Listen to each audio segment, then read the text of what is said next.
just take a faction for this epic, and then just change back to your faction feature later.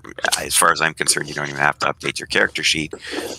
You could just pick a faction, and we can report that that's your faction, and you can participate in those faction areas as a member of that faction. And then logistically, after the epic, you would do a rebuild and just rebuild back to your original background features. So your character would be exactly as it was before you played. So you have that option if you want. There are faction components, so it may be of more interest to be a member of a faction. So if you're interested in having a faction or already have one, just drop the faction you want to be in the chat channels so that I know which faction you're going to be. We can just move our token to one of the factions at the bottom. Sure, you could do that too. Yep. Quick question: what is a faction? Okay. So there's actually a link in. Okay, so I'll give you the handout so you guys can start looking at it in the. I think it's in the AL documentation. I forget where they put it, of course. I posted it. Yeah. Yeah, that helps. Okay, so basically what had happened is in earlier seasons. So for those of you who happen to pay attention to some of the things and just don't play, which is fine too. We're in what's called season 10. Back roughly in season 7 and earlier, but possibly more like season 6. There were these things called factions, which are sort of organizations that exist in Forgotten Realms. And they have their own agendas. And so people would join these factions. And when you played adventures, there were often special missions for those factions. So to further yourself within that faction. Some people really loved the idea. Some people really hated the idea. I think more people liked it than hated it. Nevertheless, for whatever reason, they decided to essentially kill them sometime around season 6 or season 7. And they became kind of a nothing thing. But whenever we play some of this old content, sometimes it refers back to the factions and things that they do. This particular one actually has mechanical aspects that affect the way the epic plays, which is why a faction becomes relevant when it really isn't right now. So beyond that, when you get to tier 2, you can actually get a free ring kind of thing. That you can use as an item. And yeah. So generally, as I mentioned previously, at the top of your journal tab in Roll20, there is an X card. Generally, the X card has our code of conduct on it. It is also a token that you can drag out to the screen and play. I've dragged it into the faction section. Generally, you use the X card when you feel that some content is difficult for you for whatever reason. It's not critical why it's difficult for you. So if that content is giving you problems, we can try and adjust the content to avoid what is troubling you.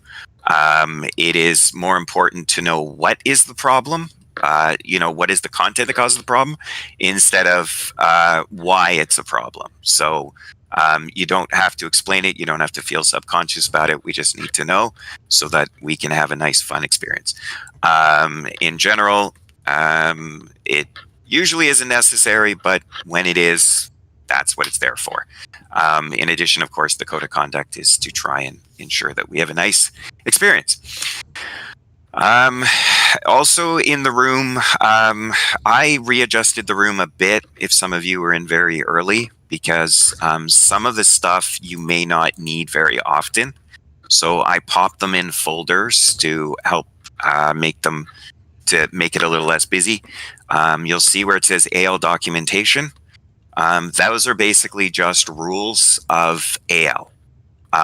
Probably you're not going to need those at all, but if you need to look something up, it's there. In effects, pets, and wild shape, I took a whole bunch of folders that used to be in the main folder, and I stuck them in there. Those are all little things that you can grab to enhance your experience a bit. For example, there is alarms. Here we can use the alarm template. So this is the alarm template. It just is a nice fancy graphic that you can use. So that would be in spell templates.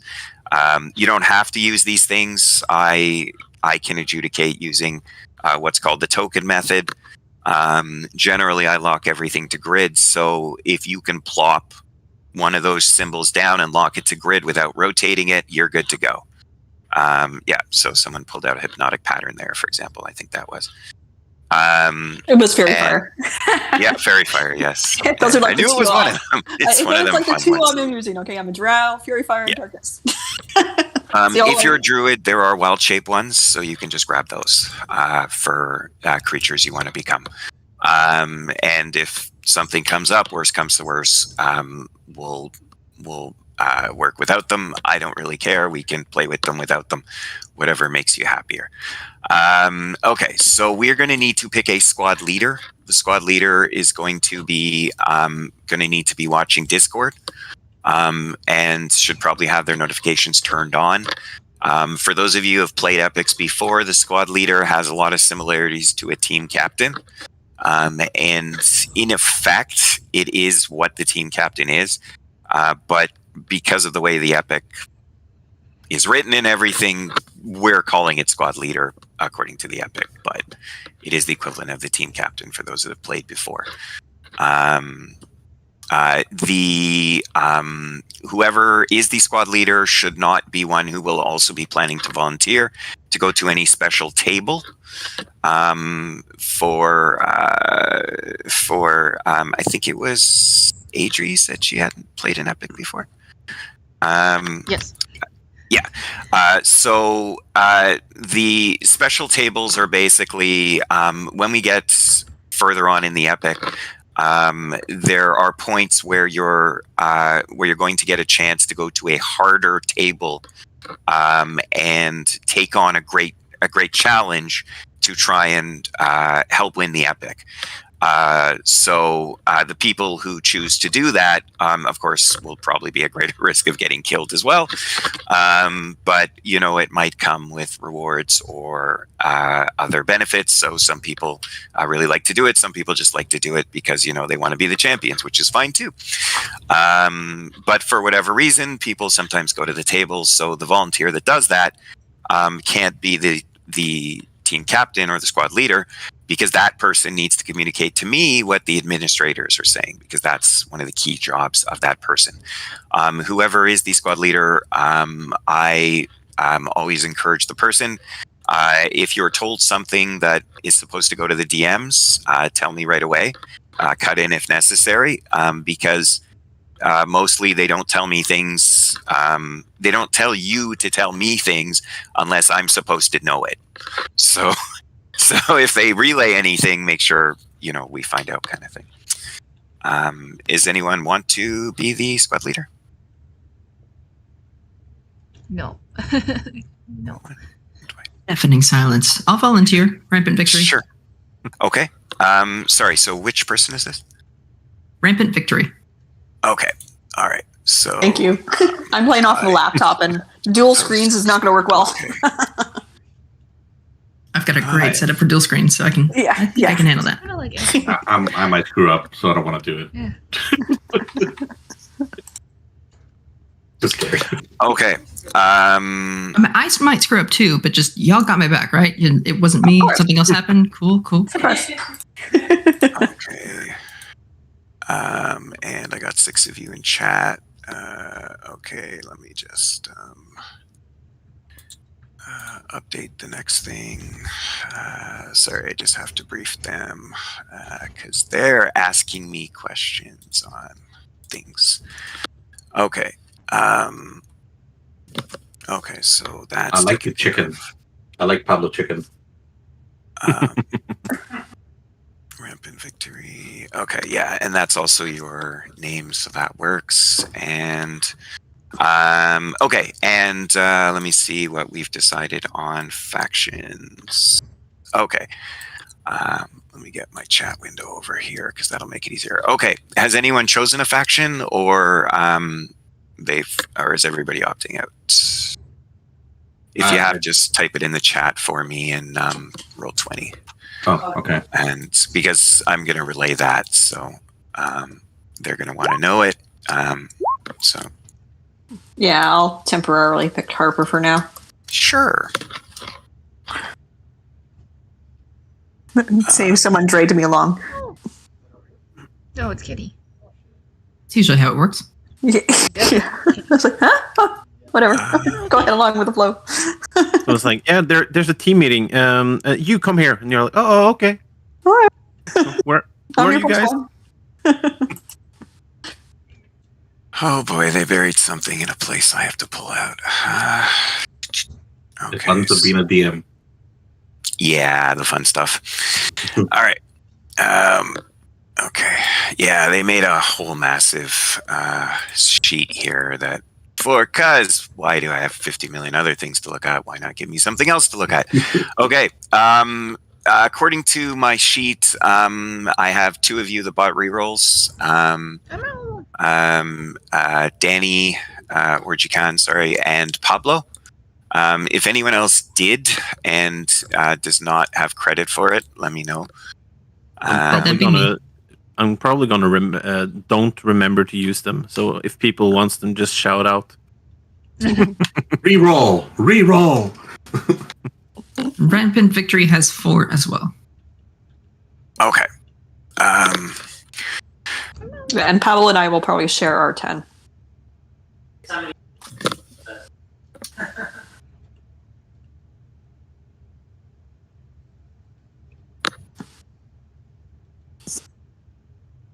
Okay. So wait, has this always been online, or did this happen recently because of COVID? Because of COVID, we used to play for this one in particular. We used to play in the mall. Actually. Yeah, it used to be at Bridalwood Mall. Actually, it would be in person. It'd be like the middle of the mall. Middle of the mall. Where is the mall located? Is that Toronto? Yeah, it's in Toronto. Oh, okay. I'm in Vancouver, so I have no idea what mall it is. It's a Toronto base. Sorry, Lex's player was Jen, right? Yeah, Lexora Yeah. is. Yeah, I'm just translating Yeah, everybody's typing to the thing, to their actual Discord nicks. So I'm just going through. Oh, I can switch my audio so that it has both my names. Would that work better? Sure. Like that? Test? I think I got everyone. Yep, I got you there. Yeah. Okay. All right. That way you guys can see my, baby spectral kitty. Yeah, that works. Okay, I think I got everyone by the name. Pablo's correct. Oh, that kitty's creepy. I just noticed it. Just gonna screw. Okay, Well, so I'm one of the authors, so that spectral displacer beast comes from my mod. Oh, okay. I didn't know you wrote that one. Yes, that is mine with Xavier. Is it tentacles or like suction cups, or what is it in the thing on top? It's a displacer beast. I don't know Displacer beasts what have that is. little tentacles that come out of their back. Okay. Okay, I'm just going to quickly go through this list and just make sure if I got the stuff. We can do some character intros real quick, not too long because they'll probably want to start around 1:30. So no more than 30 seconds to a minute each. We'll start with Jen's character. Sure. Sir is a drow from the Underdark. Hasn't been on the surface very long. Everything is very, very new. She's very curious. It is way too bright up here. She's going to be doing Sword and Board, Hexblade, Warlock 4. Okay, Strato Sophie. Strato Sophie is a Air Genasi heiress, the noble family from the elemental plane of air. Very new to the material plane, as she's learning to gain respect from people beneath her or people equal to her. usually the noble background, but taking Emerald Enclave for this mission. She is a level 1 barbarian, maining with a 2-handed lance. Okay, nice. Adri or Adri? Adri is a drow as well. A level 3 warlock, doing Hexblade as well. I didn't really come up with the rest of the backstory. Don't worry about it. That's how I do characters. Sometimes I like to build the characters as I play, and I come up with stories through the ridiculousness that they end up doing. So, okay, Solaris. Solaris is a failed Shadow Mage sorcerer. He tried to be a wizard, but failed, and recently developed a strange pact with a creature from the Shadowlands. So he also has a. Oh my god! It sounds like they're yelling. There's like 4 of us, I think. So across the room. Sorcerer. He is yelling from across the room. Next one. Okay. For Solaris's character, it was kind of quiet as you were talking for me. I don't know if you have a microphone or something that could be closer. I might be able to turn it up on my side, but I'll see. But it was kind of hard to hear you, which may be trickier when the game's going. Okay. Pimp named Merlin? My character's name is a pimp named Merlin. First name a pimp. Second name named Merlin. He is Asimir, and he's a wizard. He's not really sure what's going on, so he's just here for a ride. No worries. And last but not least, Jikan. Yeah, let me just chase my voice. Don't get frightened. Okay. Jikan Torobera, she's a, Asimar cleric. She is from the future, trying to fix something, and an explosion happened, and she was tossed back in time, and she's trying to find her champion, since the church that she was in hasn't been built yet. Kind of. All right, nice. Okay, so for those of you who have never been at my table before, when we jump channels, because of the number of tables and because my name sorts alphabetically near the bottom, it's going to be a moving target. So often it can be hard to click on it. So sometimes it's easier to just wait 3 to 5 seconds, let it settle a bit, and it'll be super easy. So just don't get frustrated or anything. We're used to it. Alternately, if you are in the announcement channel, you can pre-select Zb's channel, and then you'll have it prepped and ready. That might work too. The only thing in this case is we're not coming back here directly. So what you're going to do, team captain, I think Jen, you said you're doing it, or? Nope. Who was it? Rampant Victory. Rampant Victory. Okay, so you can report that we're ready. I'm just going to lay out the steps. So if you go to the team captain's channel you were given, and just relay that for them. Do we have a team name? Sure. If I'll let you guys discuss it in a sec. I just want to relay one more thing. You're going to go, when you leave here, you're going to go to the Epic Announcements table. After the Epic Announcements table, they're going to send you to faction-specific tables. So remember the faction you picked, because you'll go to that faction's table. When you finish at that faction's table, they'll send you back to me. So then you'll come back to my channel. So these will all be chat channels within Discord. If you decide to take on the special mission, after part 2, you'll actually go into a different chat and different game to process the last part. The people who are chosen for that will be discussed. We can do that after. So if you want, you can pick a team name and report that we're ready. How many warlocks do we have again? Like 4? We had quite a few, yes. You sound like you inhaled helium, and it's just Yeah, but Yeah. isn't it nice? I guess. Kind of fits kind of the female vibe more than just being a dark voice being a female. I think I'm going the other way around. Oh, let me test. Can you guys hear me or no? Yeah, we can hear you. Yeah, that's I great. can always just Thank jump you. back to my my normal voice, but I think I'm more okay with it. The other one just. If it sounds like you're sucking helium the whole time, I'm gonna keep it straight. Which is fine. It's great. I love it. You do you, man. I'm just saying. Rocklocks? Team Rock. So Stratosophie's noble family raises rocks in the elemental plane of air. So just They're pulling us into the epic. one warlock and a bunch of others. Whoa. In Hufflepuff. Okay, so everybody jump into epic announcements. All right, we'll be back. Epic announcements. Epic announcements. What the fuck is that? Oh fuck! It's right. Fucking massive channel. The stragglers to join here. And we'll get started in just a moment.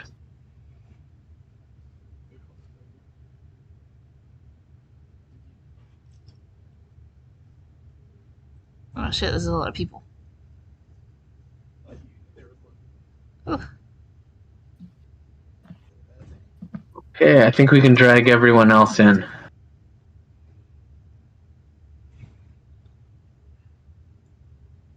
Okay, we have everyone here. Angelo, you're good to go. All right. Welcome, everyone, to the epic we're putting on this weekend for Shieldmead, Corruption, and Kryptgarden. It's the first DDEL epic ever written, and so it's sure to be a good time. And with that, I will pass it over to Melissa for our segment on Extra Life. Hey everyone, thank you so much to everyone who has made a donation so far. It means a lot. And there is still time for anybody who hasn't had an opportunity. Just to recap, all donations are going to Extra Life in support of Sick Kids Hospital in Toronto. Sick Kids Hospital is a leader in research. They've made some historic discoveries that have benefited the world, and they continue to do so. But they're running their hospital on a 1949 operating system. So it's a building that's too old, too overcrowded, too outdated to meet their patients' needs. And they're building a new state-of-the-art hospital. But to do so, it's going to need a lot of donations and a lot of gamers. So please join the fight for Sick Kids with us. And remember that each $1 over 10 will grant you one reroll. So, for example, $11 will get you a reroll, $12 will get you 2 rerolls. And also, any player who buys rerolls today, or for this event, will receive a Certed Canada Goose-themed magic item. Your rerolls can be used to reroll any D20 roll you make as a player, but they cannot be used to make your DM reroll. If you're not satisfied with your reroll, you can't take your original roll back. You will have to use another reroll to try again. The link for donations, if you haven't had a chance to make a donation yet, is over in our Epic Announcements channel. Let's keep those donations rolling. Terry, will you tell us about the X card?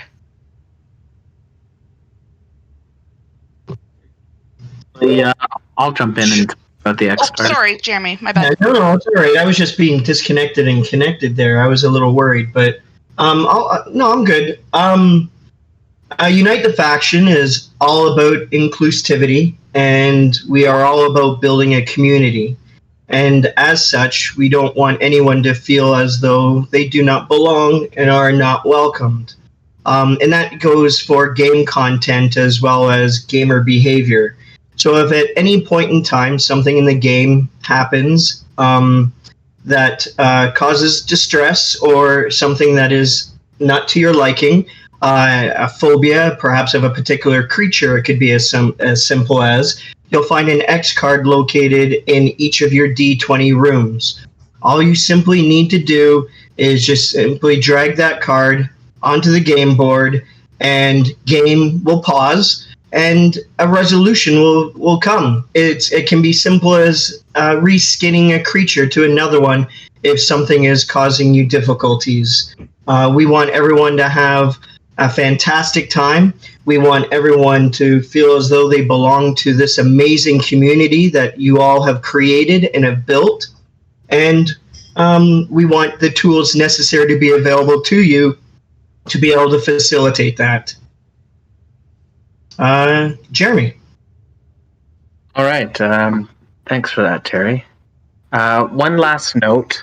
At the end of the epic, we do have a Wizard's Tower category and text channel where if you are a wizard or ritual caster that would like to trade spells, you can read through that text channel after the epic. As you know, anyone present at the epic can take part in that activity. And if you didn't take part in Phi Chen today, I do hope that you'll try to do so in the future. So without further ado, let's dive into this epic. The trees of Kryptgarden Forest rise up before you, but they look unwell. The shadows seem too deep, the colors too pale, and the sounds too muffled. Several hundred adventurers have answered the call of their factions, their leaders here among with nobles and their retinue. One of them, tall, with olive skin, shouts to be heard. Greetings and well met. I'm Valero of House Broken Gulf, and this is Dala, our ally from House Silmerhelve. Long has my family kept watch over this forest, the lair of our enemy, the ancient and despicable green dragon, Clogligomator. We have recently learned that she has visitors, the cult of the dragon, along with hobgoblins of the Zartras clan. We ask you to help us in one of three ways. The Lord's Alliance has seen wagons of stolen supplies headed towards the cult's stronghold. We call upon some of you to intercept those supplies and to learn the location of cult leadership.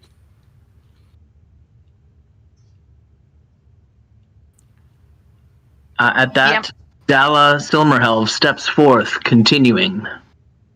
The Emerald Enclave asserts the forest's balance has changed as Clogligomator grows in power. The Order of the Gauntlet has learned that hobgoblin emissaries are making their way toward the realm of a dark Fey Lord. An alliance could change the forest forever. We need to convince the Fey Lord not to ally with the dragon. Finally, the Zentarums claim red-robed wizards are to meet with the cultists, bearing symbols of undeath. But we must know if the Fey is involved and why. Speak with your faction leaders gathered here to tell you all you can, and then select your mission. Dark times have come to Kryptgarden. May gods and heroes end the corruption on this day.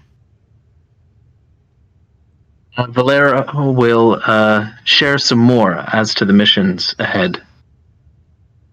Old Gnawbones is wily. He's tricked and killed many of my family and drove those left into bankruptcy. We've only recently recovered with the help of House Silmerhelve. Often when you see old Gnawbone, she's going to be having a corpse hanging from her jaws. She's incredibly large and powerful, having laid waste to the entire kingdoms of Elfrin and devoured whole orc hordes. The hosts gathered here today may not be strong enough to defeat the dragon, but perhaps we can hold her at bay long enough to dismantle the cult of the dragon's plans.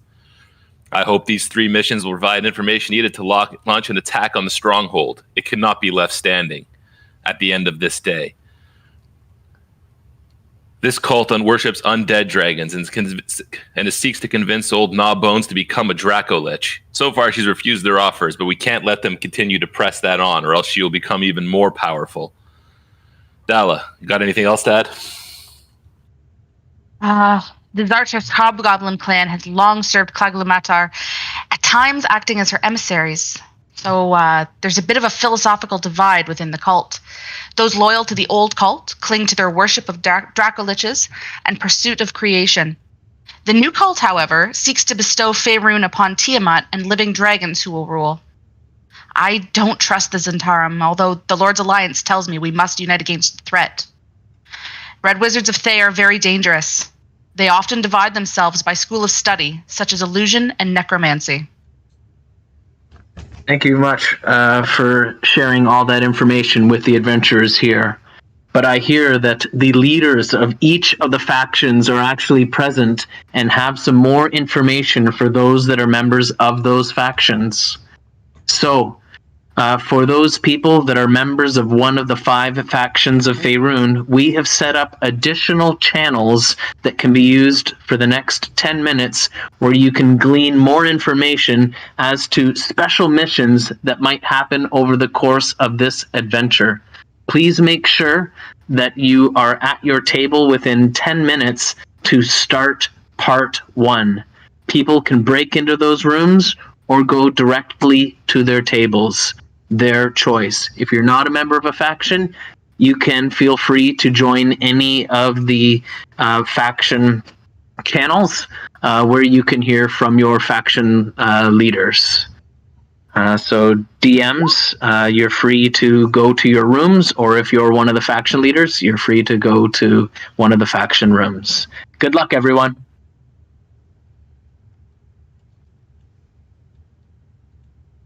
Fellow Zentaro.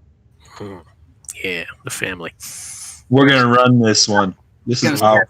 I like these numbers. Praise be to the filthy Zentaro. Hey, Zent. Black Network. Black Network. Yeah. All right. I'm going to start. Okay, so the name's Lilith. I don't think I've seen too many of you. I was busy, but we've all got our little coins. We're all part of the network. We got it. Miss Noble over there can talk smack about us if she wants, but they wouldn't know about the fans if it weren't for us. So, All right. First off, so the red robed wizards that our people found, they definitely looked Thayan. They had the traditional shaved heads. They had a necromancy symbol, that sign on the forehead. I haven't seen it myself, but I'm told that even though they're so far away, they have their ways of getting all over the place. Can't be good. That's the Cult of the Dragon, as you heard. They're rumored to be kind of split. They're operating in 2 separate groups. They got plenty of history. The old way is that they worship Dracoliches. Okay, so they kind of make a deal, an offer that a dragon can't refuse, turn them into a Dracolich, so they basically live forever. They're harder to deal with. It's been bad for a lot of people. The other one is apparently trying to get the living dragons together for something. They're not known to, fortunately, they're not known to play nice with each other, so that could be bad. And our spies, our agents suggest that the cult is competing between these two now. So it could be a weakness that we gotta capitalize on. Both of these halves have an existing alliance, I guess, with the Zartrus hobgoblins who lived here for so long. Those hobgoblins are friends going way back with the dragon, Cloudglia Matar. It's a tongue twister. Old Knobbones is better. She's let's just hope we don't find her. Don't see her directly. They've worked with her for a while, so the cult's getting in touch with them to get a line to her. And I guess they're competing now to see who can ingratiate themselves more. They're building this stronghold together on some ruins, I believe. Someone else might know more about that. Now, all right, huddle in close. Now, anybody in here is not a Zentara member. You don't have to expose yourselves, but you realize that all the Zents huddling together are trying to talk secrets. So, all right, look, we got our spy embedded amongst the cultists. Recently, those are the same cultists who attacked that caravan that the Lord's Alliance is all up in arms about. They want to get it back. So supplies got taken. A couple of caravans are going to be moving to the base by 1 of 2 roads. Man's name is Yalik Snurd. It's not a great name, but he's capable. He's a smart cookie. I've worked with him before. He's got a nasty V-shaped scar on his left cheek, so you'll know him by that.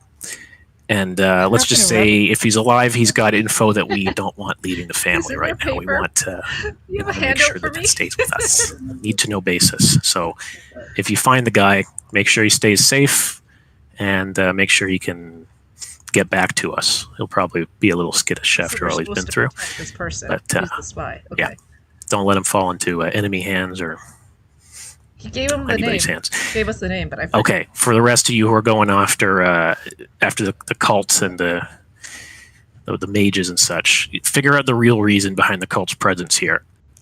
They're really motivated. I'm not sure exactly what's going on. Try subduing some cultists you come across. See if you can break their will a little bit. Figure out what they're actually looking to do with Old Knobbones here. So keep your eyes peeled for that. If you guys can do these things, it'll look good on your CVs with us in the future, and it'll provide opportunities for advancement. Capiche? Any questions? No. Anyone? All good. Cheers, Ella. We'll do it. Okay. You have that written down so I can copy and paste it to my table. Very much. I don't really want to share this too widely, but as a player, you want to have some of this written? Is that what you're saying? I will forget it in like 5 minutes otherwise. I agree. I will also forget it. Okay, got it. What's the upshot of this? I'll say, so I can't really message it to all of you directly. If you're a Zent, you're to look for in the caravan. So this is track 1. I'll just say it. It's the track that's going after the leaders. Your tables are determined already what track you're doing, but just for simplicity of prepping all this. So basically, if you're going after the caravan that has been stolen from nobles, the Lord's Alliance, whatever, try and find Yalek Snurd, because apparently he's with them. Yalek, and he's got a V-shaped scar on his cheek to help him to distinguish him. He's a human, Can you screen and share he's this mingled with these cultists here and kind of embedded with them. He's got vital info, needs to be kept safe and allowed to return back to Lilith, who's talking to you now. It's halfling. So he's basically got to retrace your steps or whatever to get back to base camp without being compromised. So that's same one dude with scar. Yeah, V-shaped scar on his left cheek is what you're looking for. A human guy in the caravan. If you're attacking the caravan, otherwise you can basically ignore this. Okay, protect. It'll be the first part. And for the people who are going after the Red Wizard's link to the cult, try and figure out like the true actual reason that the cult is dealing with this dragon at this time over here, because the Zents and probably some other factions are suspicious about what they've already found. They think there's maybe more to it. So get as much info as you can, kind of like a hint to interrogate the cultists rather than just shooting them all. So, yeah, does that clear it up? Those two? Got it. Okay, cool. Thank you. All right, no worries. Any others? I'll get back to my table in a couple minutes. We'll start. Anybody missed the beginning? Want a recap of anything? Well, thank you very much. Okay, have fun. The second one, sorry, the second one is a dragon person? Well, okay, so yeah, the plot might, just to recap, basically, old Gnawbones, Cloud-Yimitar, I can't do it. I practiced, I still can't do it. She's run this forest, she's an ancient green dragon, she's run this forest for a long time, she's known to be shrewd. She ruined the family that, the main noble who's talking to you. Their family has a bitter grudge against her because they were almost annihilated by her, even though they're like comfortable in Waterdeep. She did something to them. If you're a noble background, maybe you've heard like scuttlebutt about that, but they don't like to talk about it. So they've been bankrolled by another noble family.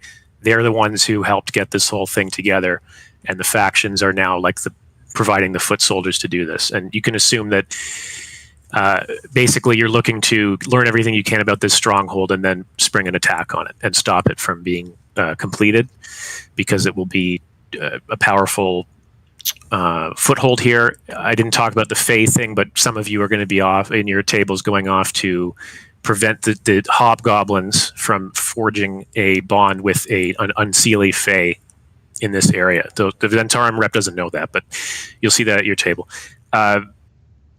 If you have that track.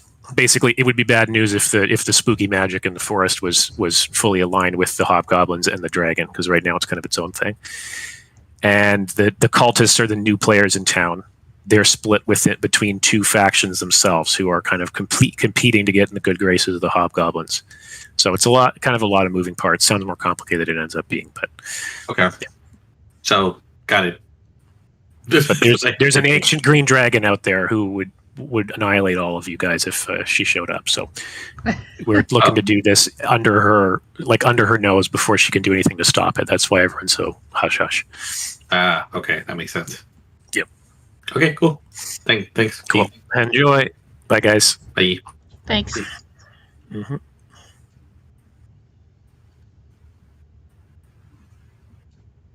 Well, you said Eldritch Blast wrong. Yeah, Eldritch Blast, exactly. All Eldritch Blast all the time. Okay, So I think we got all 6 back. As I mentioned to the Harpers who happened to come here first, the stuff you learned in the briefing may or may not have an effect on the track that you're playing. There are 3 possible tracks. We are track 3. They are already aware of that in the captains and admins and all that.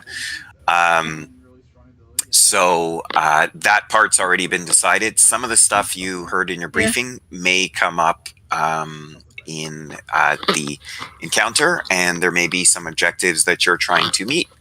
So if you spot points where something you learned will help, don't be afraid to let your party members know, because you may be able to ensure that a critical goal gets accomplished. So when we start, the Zentarum have identified 2 meeting points where the new and old cult of the dragon will separately gather with the robed wizards and share this information with the leadership of the assembled factions. The party's goals are to determine whether the wizards are Thayan, their goals, and how to eliminate their presence within the stronghold. So you must choose whether to interrupt the new or the old cult's meeting. You won't be able to do both. But you can choose which one you want to do. I'll just grab some. Of course, they made it so I can't copy it. Yeah, that would be useful. Okay, so the old cult represents the conservative faction of the cult that focuses on creating Dracoliches to dominate the world. The new cult is a relatively young faction that seeks to free Tiamat from her imprisonment in the 9 Hells and usher in an age of domination by living dragons.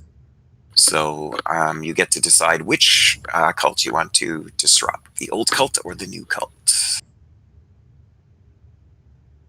And unfortunately, that's all the information you get. I feel we should maybe go for the new one to try to The new one sounds well. Yeah. Isn't there a large dragon in here, and that one has something with dragons? Yeah, we probably don't want to awaken Tiamat. That's her name, Tiamat. All right, new cult today. Okay, so sure. Just give me 1 sec. Okay, yeah, some of the stuff. So because of the age of this epic, some of the stuff is occasionally. I'm actually going to pop you guys onto my. Oop, nope, not there. There. Okay. Okay, so I'm going to pop you guys onto the map, and then I'll do blurby. Okay, so some of the stuff that's in here is in text blocks. Some of the stuff is not.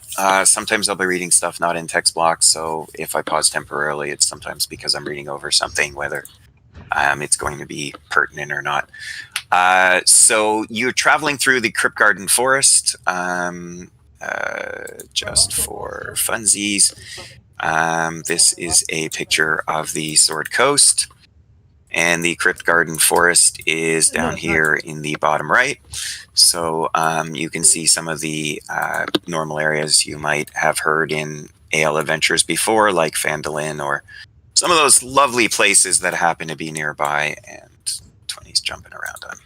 Okay, so back to the map that I sent you to originally. You follow the directions provided by the Zentarum. Every hour that passes takes you deeper into the gloom of Kryptgarden forest. The terrain slowly rises as you progress towards the hill where the meeting will take place. The further you go, the thicker and closer together the trees grow, often creating maze-like pathways. A fog hangs in the air, bringing with it the acrid smell of poison. So sure enough, we start them almost immediately with a skill check. So each character may attempt a wisdom perception check. So Zvi, what's the weather like? Here? Yeah. You talked about gloom and fog, so I'm assuming yes, gloom and dim fog. light? Okay. Dim light? It's you mean like you're drow, aren't you? Yeah. Sure, let's make it cloudy, sure, with the fog. Yes. I'm okay with that.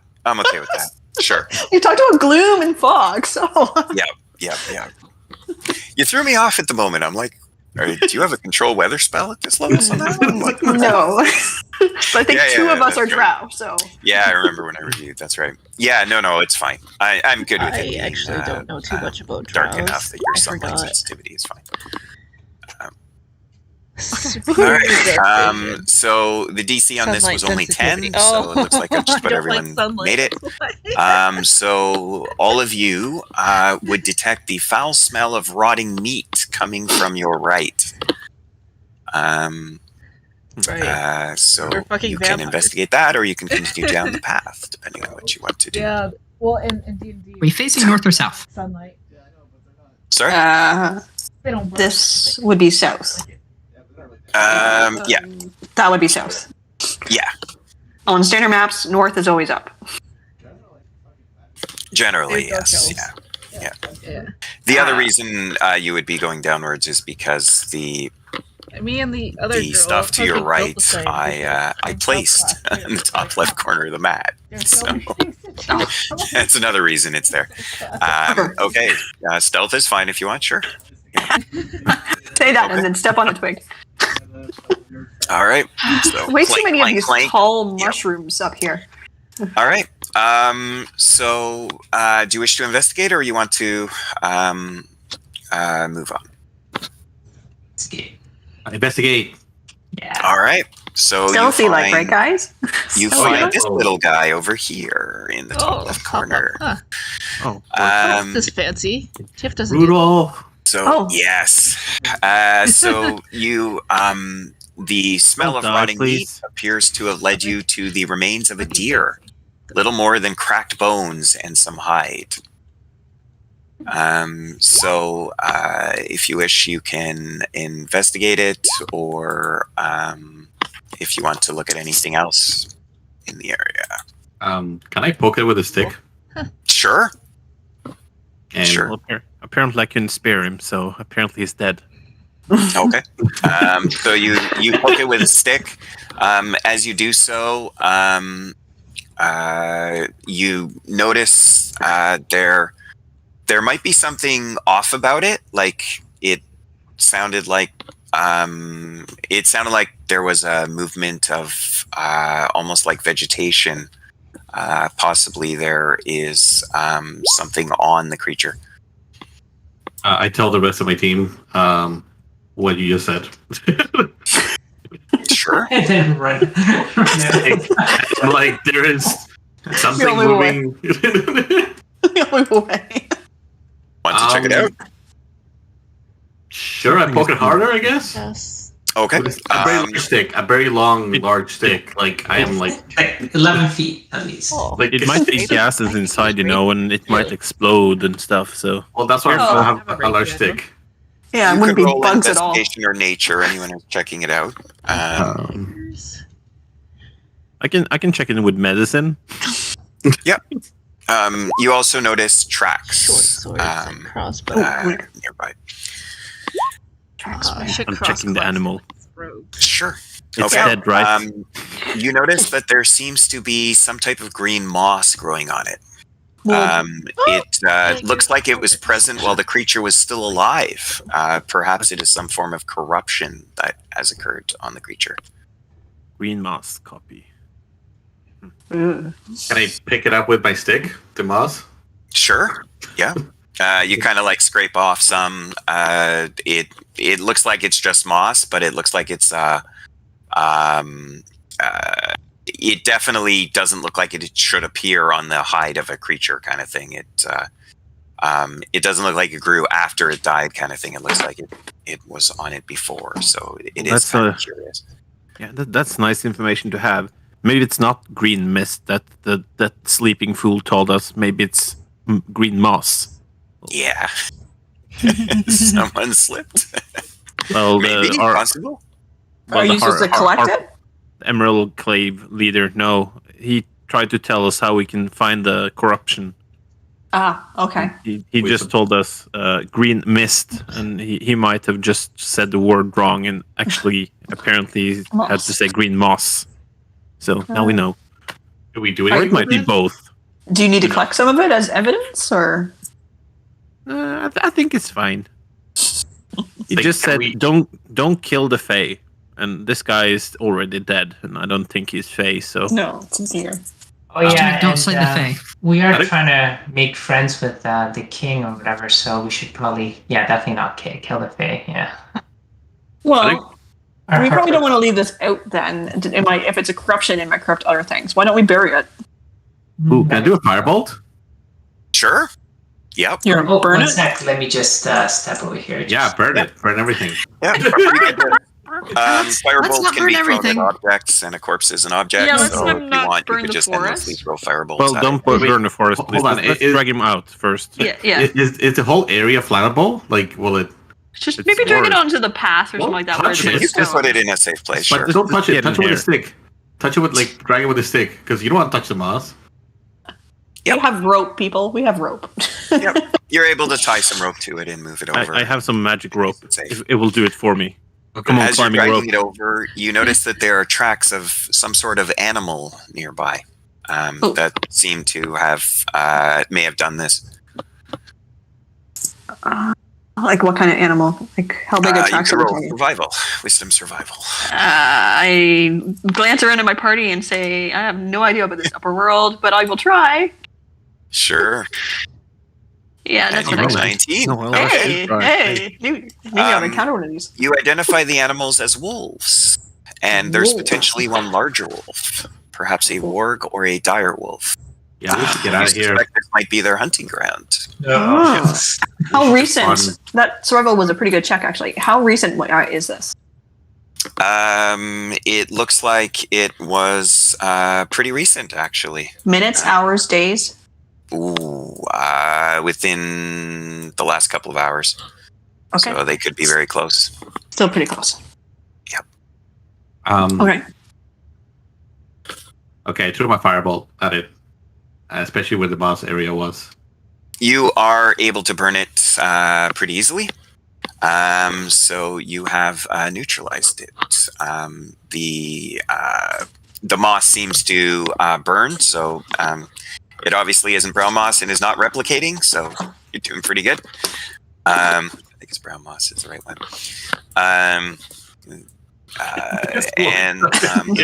Brown you moss. are able to The moss is flammable. Okay. or brown. Yeah. Yes, the moss is flammable. Okay, so if you're ready, then you can proceed. So if I could get everyone to sort of move over to here somewhere. Investigate anything around this area. Yeah, and just how you would be in whatever order you would be moving. Since you discovered the tracks and identified them as wolves, I believe you get.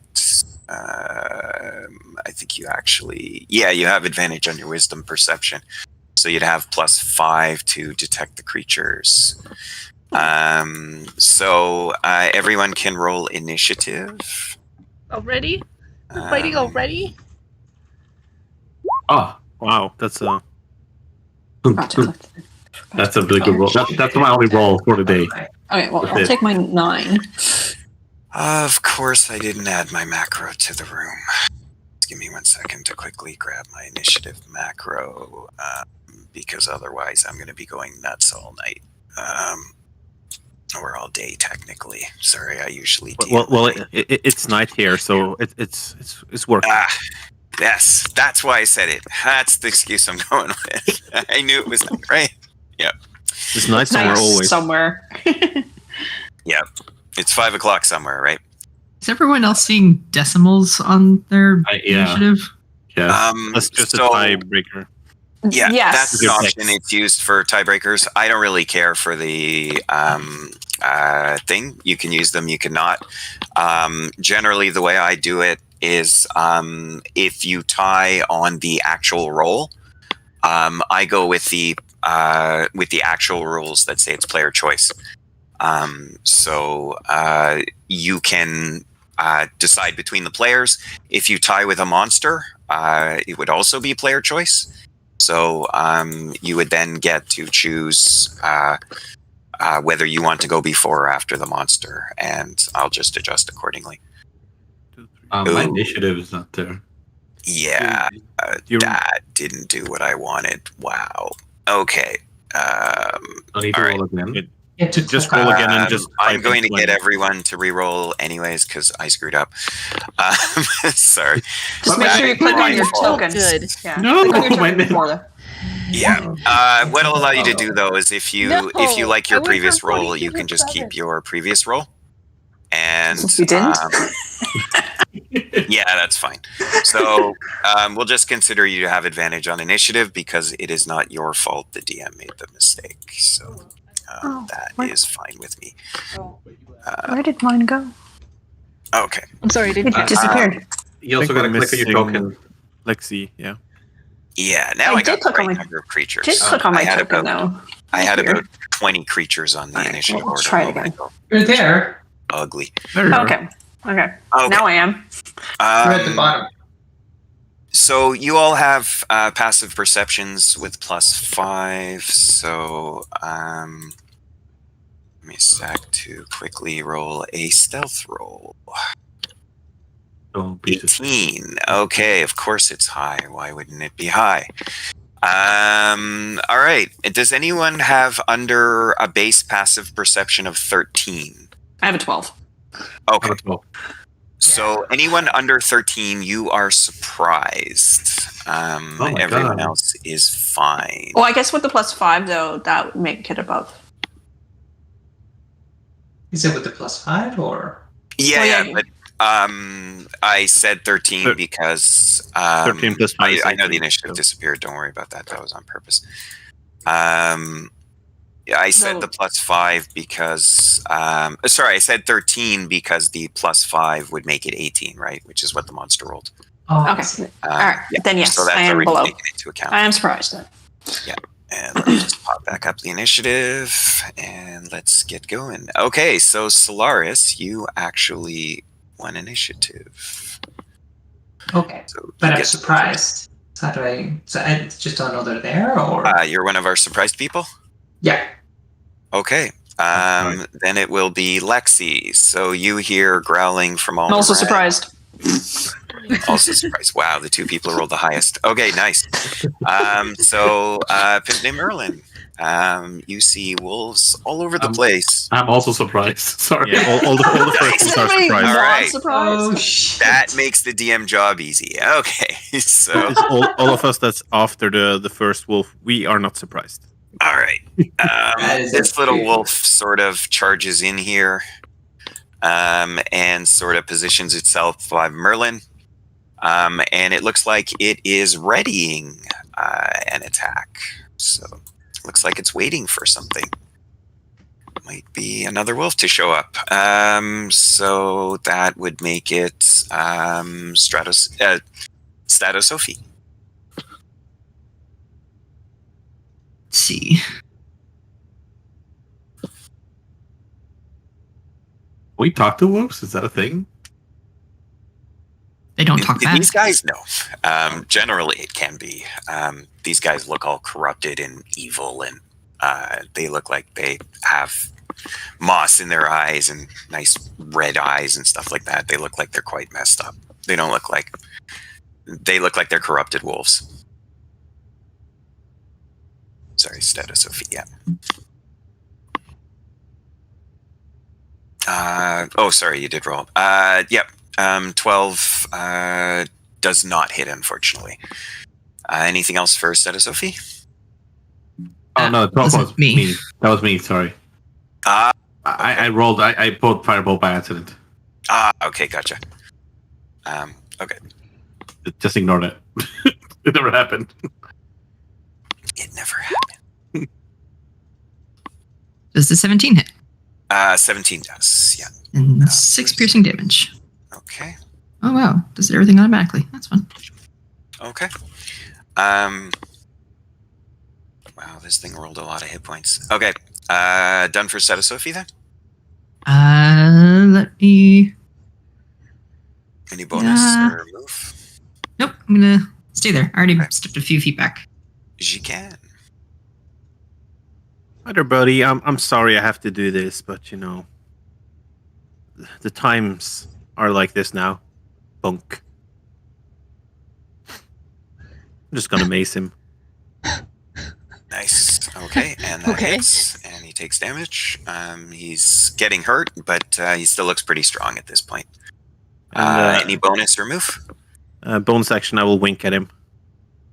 Okay. All right. This guy will come over to Lexi. Also looks like he's readying. This guy will come over to Lexi as well. And the two of them will both take a bite. Okay, that's my bonus. Oh, he doesn't. There aren't 3 attacks. 23 to hit and 17 to hit on Lexi. 17 will miss. The 23 will hit. Okay. So it's not a crit, so it's just 9 and a strength save. Okay. And ignore the other one will be for the next wolf attack since it's This is how our story died. Oh no! Okay, so Kitty, you're just Kitty, prone. can I have a If you want to reroll, otherwise. Kitty? Yeah, go ahead. Yep. Okay. Yeah. Not that it's probably going to be very good odds, anyways, but that critical one is just terrible. All right. If you want, I'll give you the 11 since that'll be enough to make it. Oh, then I'll do that. So it'll only require the because one Roll reroll. 20 is fighting right now. Yeah, that's fine. Don't worry about it. Adrian, now. I'll walk up a little bit and just cast a spell. Sure. That was this. What spell? Sorry, it's just slow. I'm using a trackpad. It's okay. No, just there are no counter spells, so you're good. Okay, on which guy? Oh, right, the big guy. Big guy. Okay. Because I have to know what con save to roll. Unfortunately, he makes it. 21. Okay.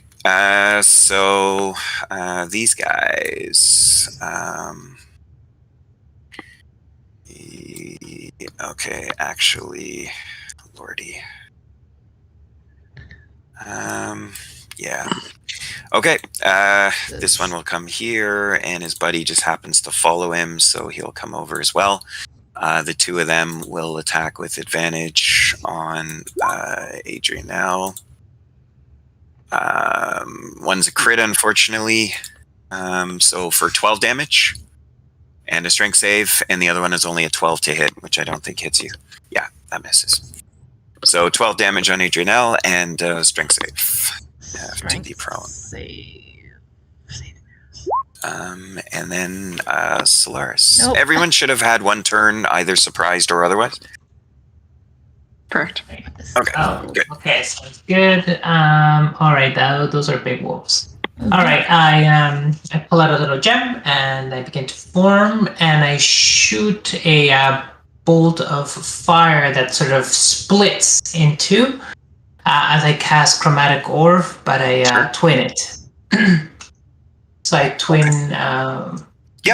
Twin that. Familiar. So one will go to the big wolf, and one will go to this other wolf. So these two. To that one there? Okay.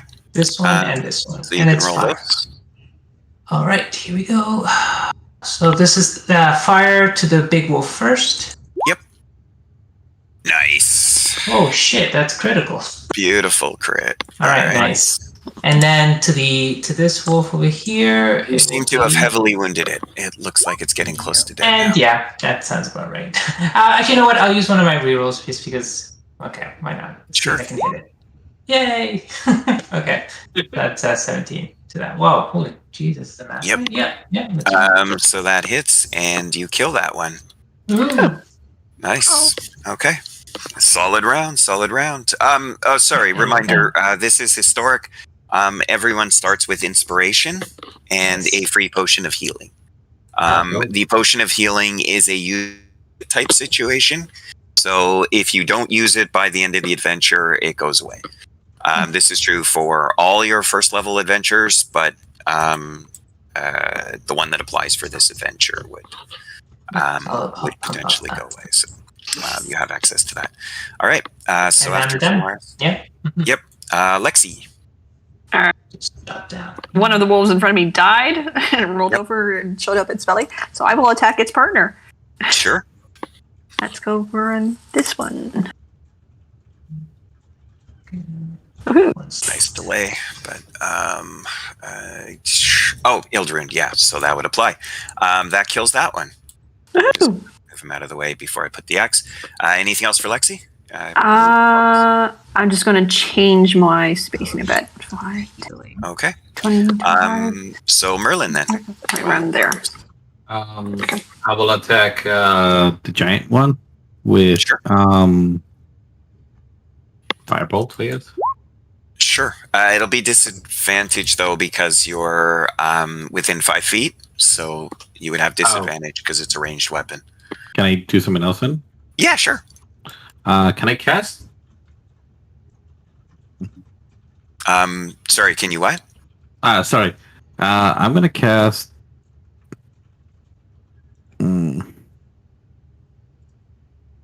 Yeah, that's fine. I'll take disadvantage. Okay, so just roll again, and we'll take the lower of the two. The natural one. All right. So it does go flying by. Probably take one of my rerolls. You could use sure. Yep, I'll allow you to just use the 17 for the reroll. That's fine. So you can roll the damage for the 17. Sorry, it just said 5 again. That's horrible. Well, hey, it's for charity. Why not? Okay. All right. It is looking even further close to dead. It's looking really bad at this point. I won't tell you. Wind will blow it over, but it's not looking great. Anything else for Pimp? Just spit on his eye. Okay. Big guy gets to go. He would no longer have pack tactics, and he likes his pack tactics. So he will probably ready an attack. I think, yeah, he's going to do that. Oh, I don't think he ever took it last turn. Haha, stupid him. All right, that's my fault. Not going to punish you. Status Sophie. Well, if wind will knock him over, then the air genasi is going to come over here. Yep. Very nice. And shoot him with an arrow. Yep. Yay. Oh. Ooh. Unfortunately, that is a miss. Fair enough. All I'm right. going to back into the trees a bit more. Sure. Okay. Jikan. Well, I'm gonna be. I'm sorry, but you know, you're corrupted. I'm gonna hit him. All right. 14. 14 is a hit, and that is enough to kill him. As he's sitting there with his paw ready to claw you, and then you're like, nope, bonk him on the head, knock him out. Sure. And as a bonus action, I will shout out the little song. Well, not really. I'm gonna see. Hey, Adri, how about a little heal? And I'll just say heal and cast healing word as a bonus action. Okay. So, Adri, you can add 6 hit points. And that's a dead wolf, so get out of my initiative order. That's a dead wolf, get out of my initiative order. Okay. Oh, that wasn't a dead wolf. Haha. I popped someone out. No, he is dead. My bad. Okay, Adrian L. I'm gonna do. Adrian L, I guess. Possibly on mute. I can't hear you if you're talking.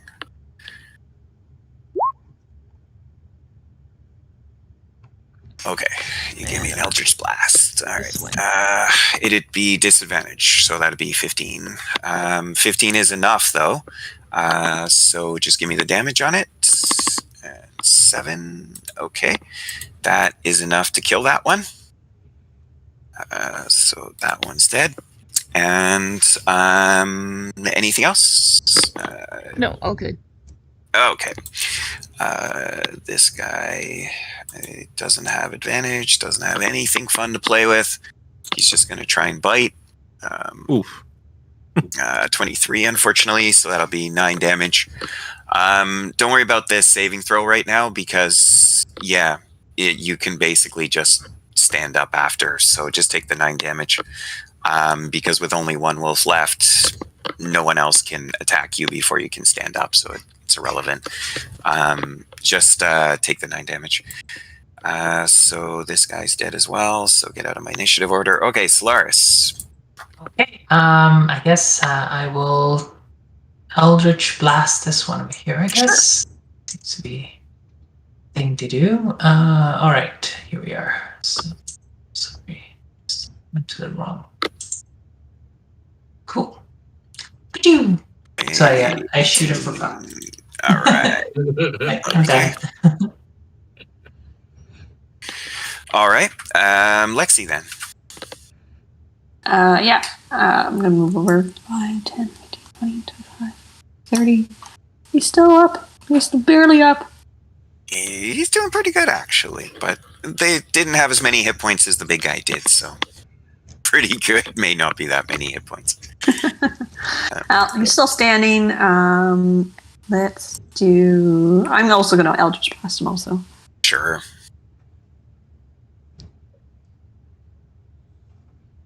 Nice 1 damage. point. 1 point. Oh. 1 point. Yes. That was sad. Tier 1, the crossbow tier for the warlocks. Okay. So Lexi done? Merlin. Just to see you. Yeah, that's me. That's actually funny. Or sorry, a bit. Yes. Me? Okay. I go up to Adrian and I'm gonna heal her. Him. Sure. Her. Is it a he or she?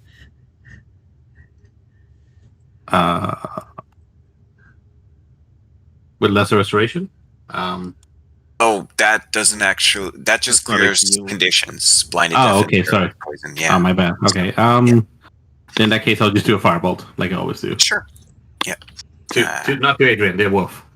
Okay. It actually has some cover because of there's character between, but it's still not enough to stop that from hitting. So you can roll damage. Okay.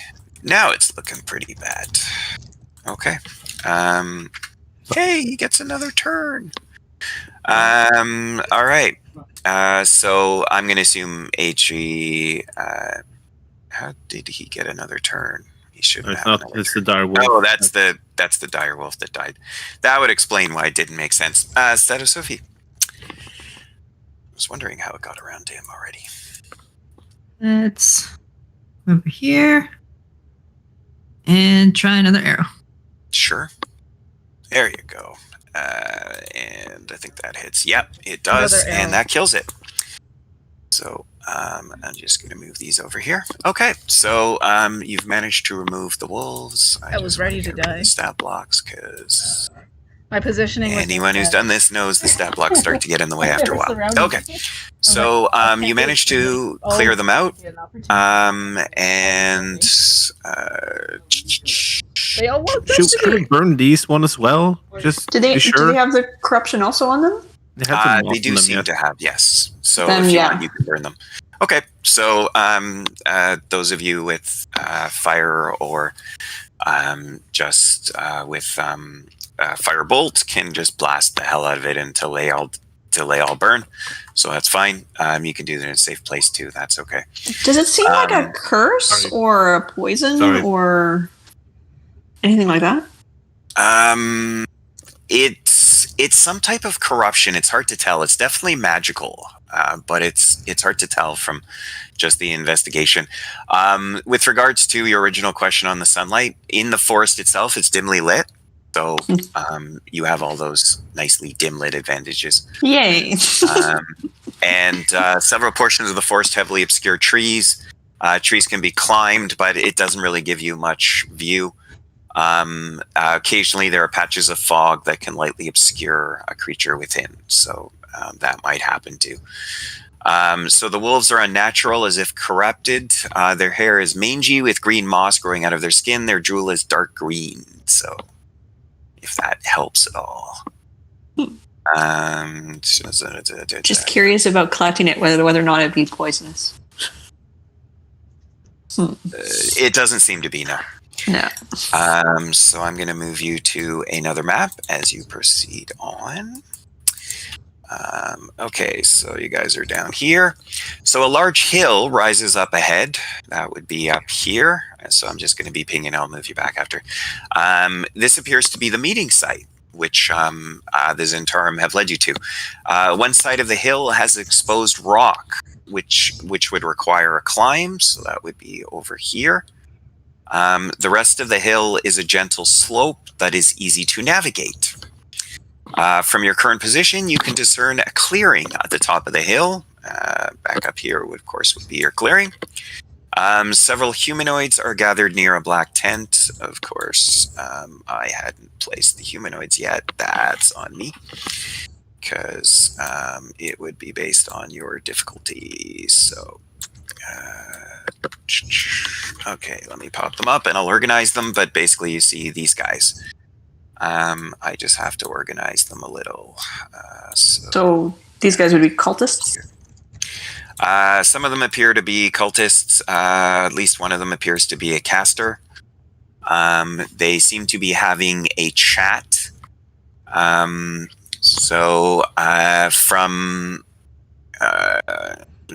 they say when you reach the clearing, but the truth is you can see it from back there, so meh. So two tieflings are standing behind a human, all three in red robes. Watch me, allocated the wrong one. All decorated, so I might just have to resort them, but so all three in red robes, decorated with runes and sigils of death and necromancy. Facing them are three humans wearing tabards with the symbol of the cults of the dragon. With the cult of the dragon, sorry. Behind the tieflings is a black tent.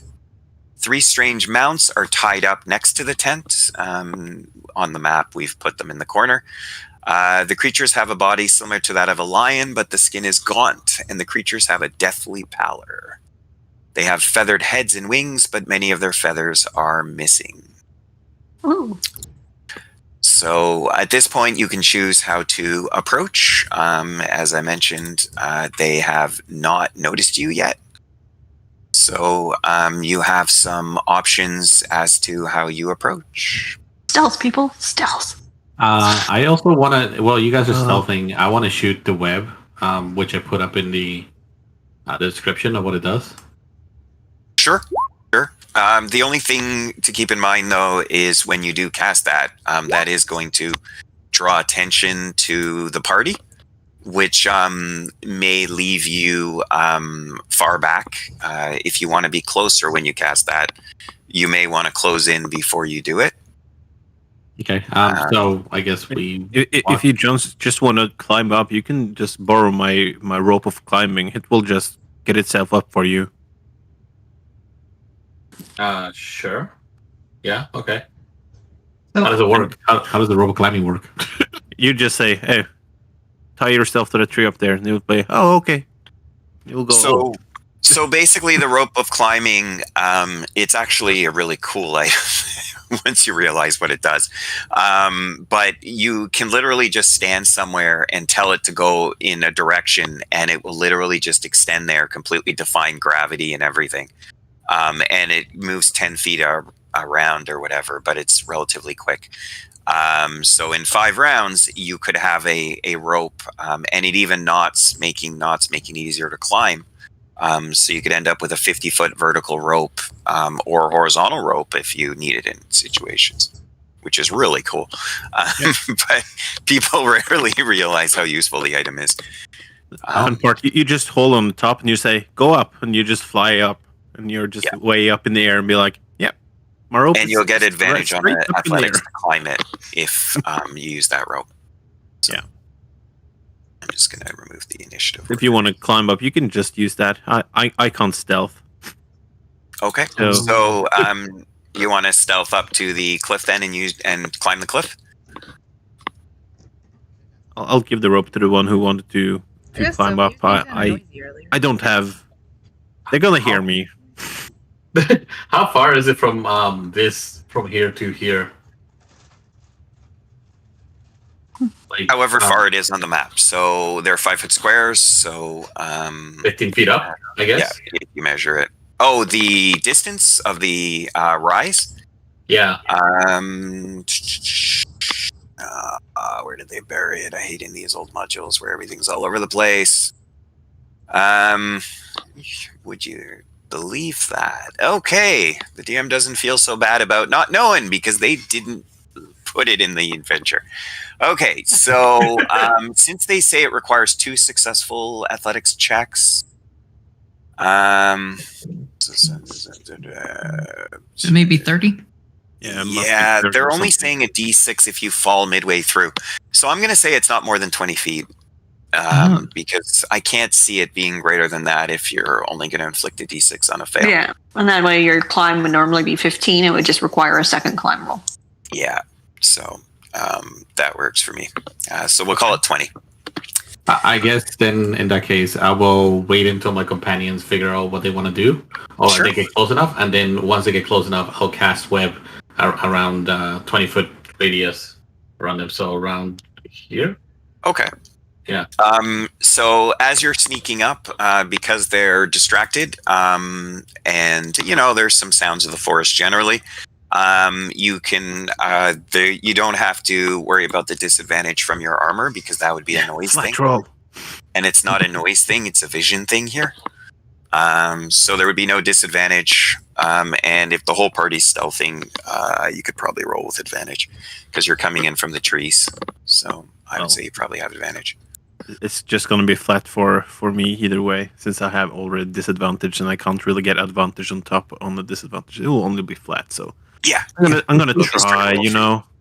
Yeah, it's not going to be that helpful. Yeah, so that'll be a 9, so it's not too bad. But it's a party check, so it's. And I say thanks for the rope climbing. I'll give it back after I'm done with it. Okay. Is anyone going? Is everybody going to the climb? What do you think, guys? You want to just try and climb it versus going around? And I can go around and I'll just, get their attention and you just, do your thing. I'll survive. It's fine. That's what they all say. Red flag. That's what they all say. Sorry, can you repeat that? I did write that down for your tombstone. Well, basically, I haven't been born yet, so, wouldn't hurt. At one point, I will come back.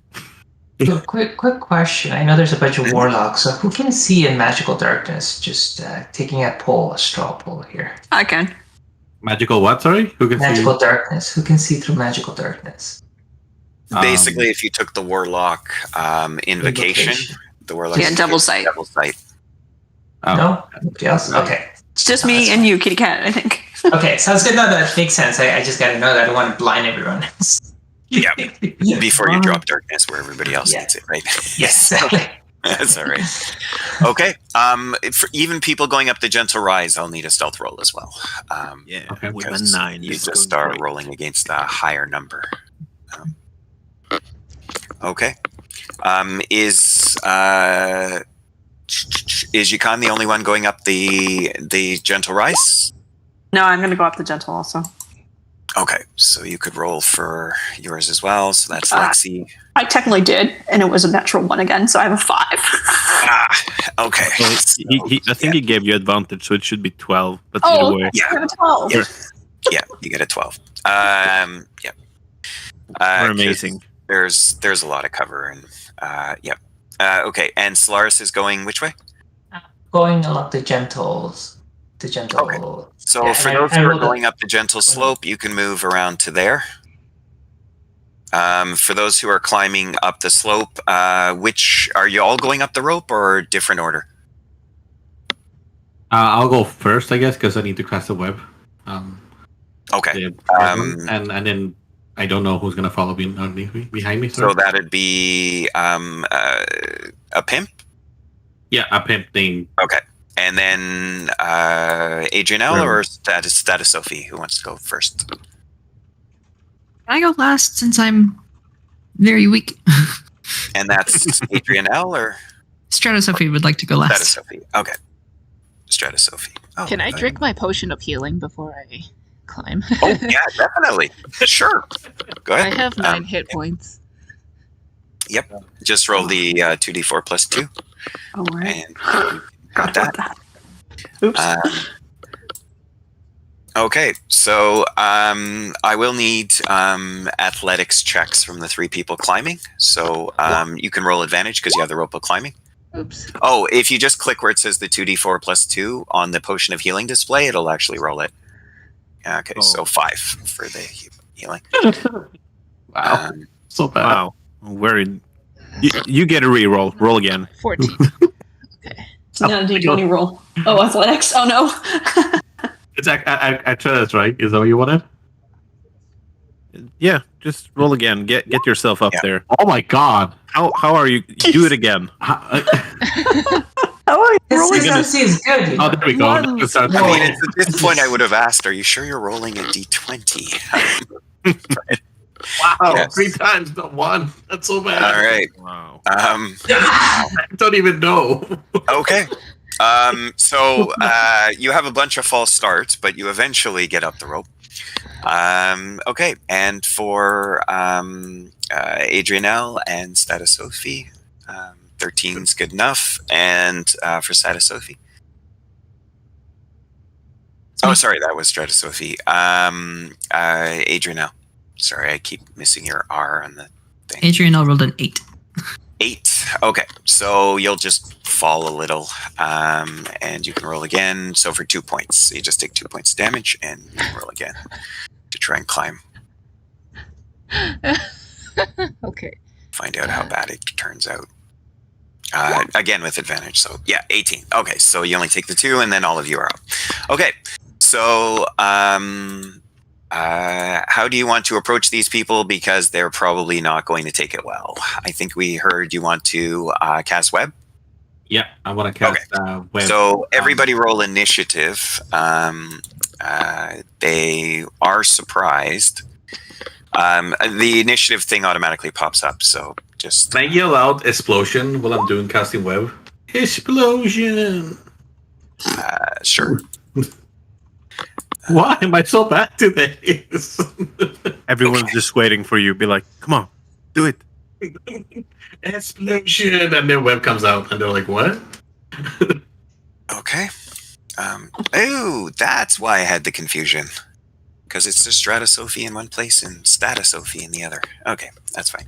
Okay, so Stratosophie, you would be first. I don't know if you want to try and move over people on the rope, or if you just want to wait, or if you want to cast anything that would not affect them. You could go past them if you want. It would cost 2 move just to go past them, and you could be on top. Or you could wait until they move and do something else, like, I don't know, dodge or cast a defensive spell or something. I don't know. Am I in attack range from enemies, possibly? You would be. Like if the anybody tricky had... part is the you're last on the rope, so you haven't sort of reached the top yet. There are some people. Yeah. Kind Then of the 2 front people are near the top. 120. You can go past them if you want to be on top of the ledge, or you would have to, or you might have to wait. I'm going to hold my turn taking the dodge action. Okay. All right. This guy would get his turn, but he's surprised, so no turn for him. So Solaris. Oh, yep, all within range. Okay, let's try to use this. Not sure if it will work, but I burn a second level slot, and I cast Sleep on a whole group of them. I think that they're within the 20 feet, so hopefully I catch somebody. Yep. Okay, so that is, so normally it's 5 if I do 2 second levels, so that's 5, 6, 7, so 78. One guy rolled 4 hit points. Look at me. Jeebus. Ooh. Okay. 31. 31. Well, that guy definitely sleeps. Okay. I'm going to put a marker on them. Okay. So let's make it blue. So the blue markers are the ones that'll be asleep. So yeah, 31. So next lowest. Oh, that's not very high. So he's also asleep. That leaves that amount. And okay, 2 different guys could fall asleep. I'll give you your choice. It's this guy on the far left or this guy on the far right, as it turns out. I'll do this guy, the one that's in front of the wizard-looking guy. Okay. Okay, there you go. All right, yeah. And I think that's all you get because that would be 21 and no one else is under 10 hit points. Ember alert. So, okay. So the 3 of those fall asleep. That makes them unconscious and on the ground. Anything else for Solaris? Move or bonus? Yeah, you know what? I'm going to burn another sorcerer point to quicken.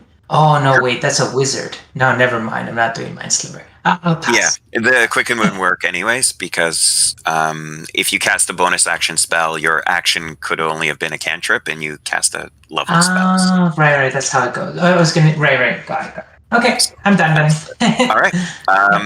But you can't move if you want. So if you wish to reposition, it would be surprised person. Lexi. Real quick, we have 10 minutes left for part 1. Sure. Okay. All right. So we need to be faster. Okay. So I am actually casting Fury Fire on these guys, and I think the people who are unconscious automatically fail. Yep. So they're going to automatically fail. Okay, just move that thing for me because I have to get at the tokens underneath. Yep. All right. So it gets them all, except for the birds, except for the griffins. I will roll that. I will put a green token on the ones affected. Adrianelle. So there are 3 guys up. Let me find out. Of course, they're 3 different stat blocks. Why wouldn't they be 3 different stat blocks? Okay. All right. Let's throw. So this guy, and this guy. And look at the results. Unfortunately, I think those are all passes. Because I don't think you have a DC above 13. You might actually if you're level 4. DC is 13 or higher? My DC is a 14. 14. Okay, so one guy who's awake failed. It's this guy here. This guy. And all the unconscious guys. Okay, yep. And all the unconscious guys. But I'll mark them separately, but it just allows Adrienne to take her turn. All right, and then I'm just going to duck behind this broken down tree for cover, and I'm going to pull out my bag of potion of poison, but I can't apply it yet. Sure. Okay. Adriana, would you like to do all the green ones? You would have advantage because they are fairy fired. The blue ones are unconscious and asleep, so they're no threat right now. I will just fire a spell at...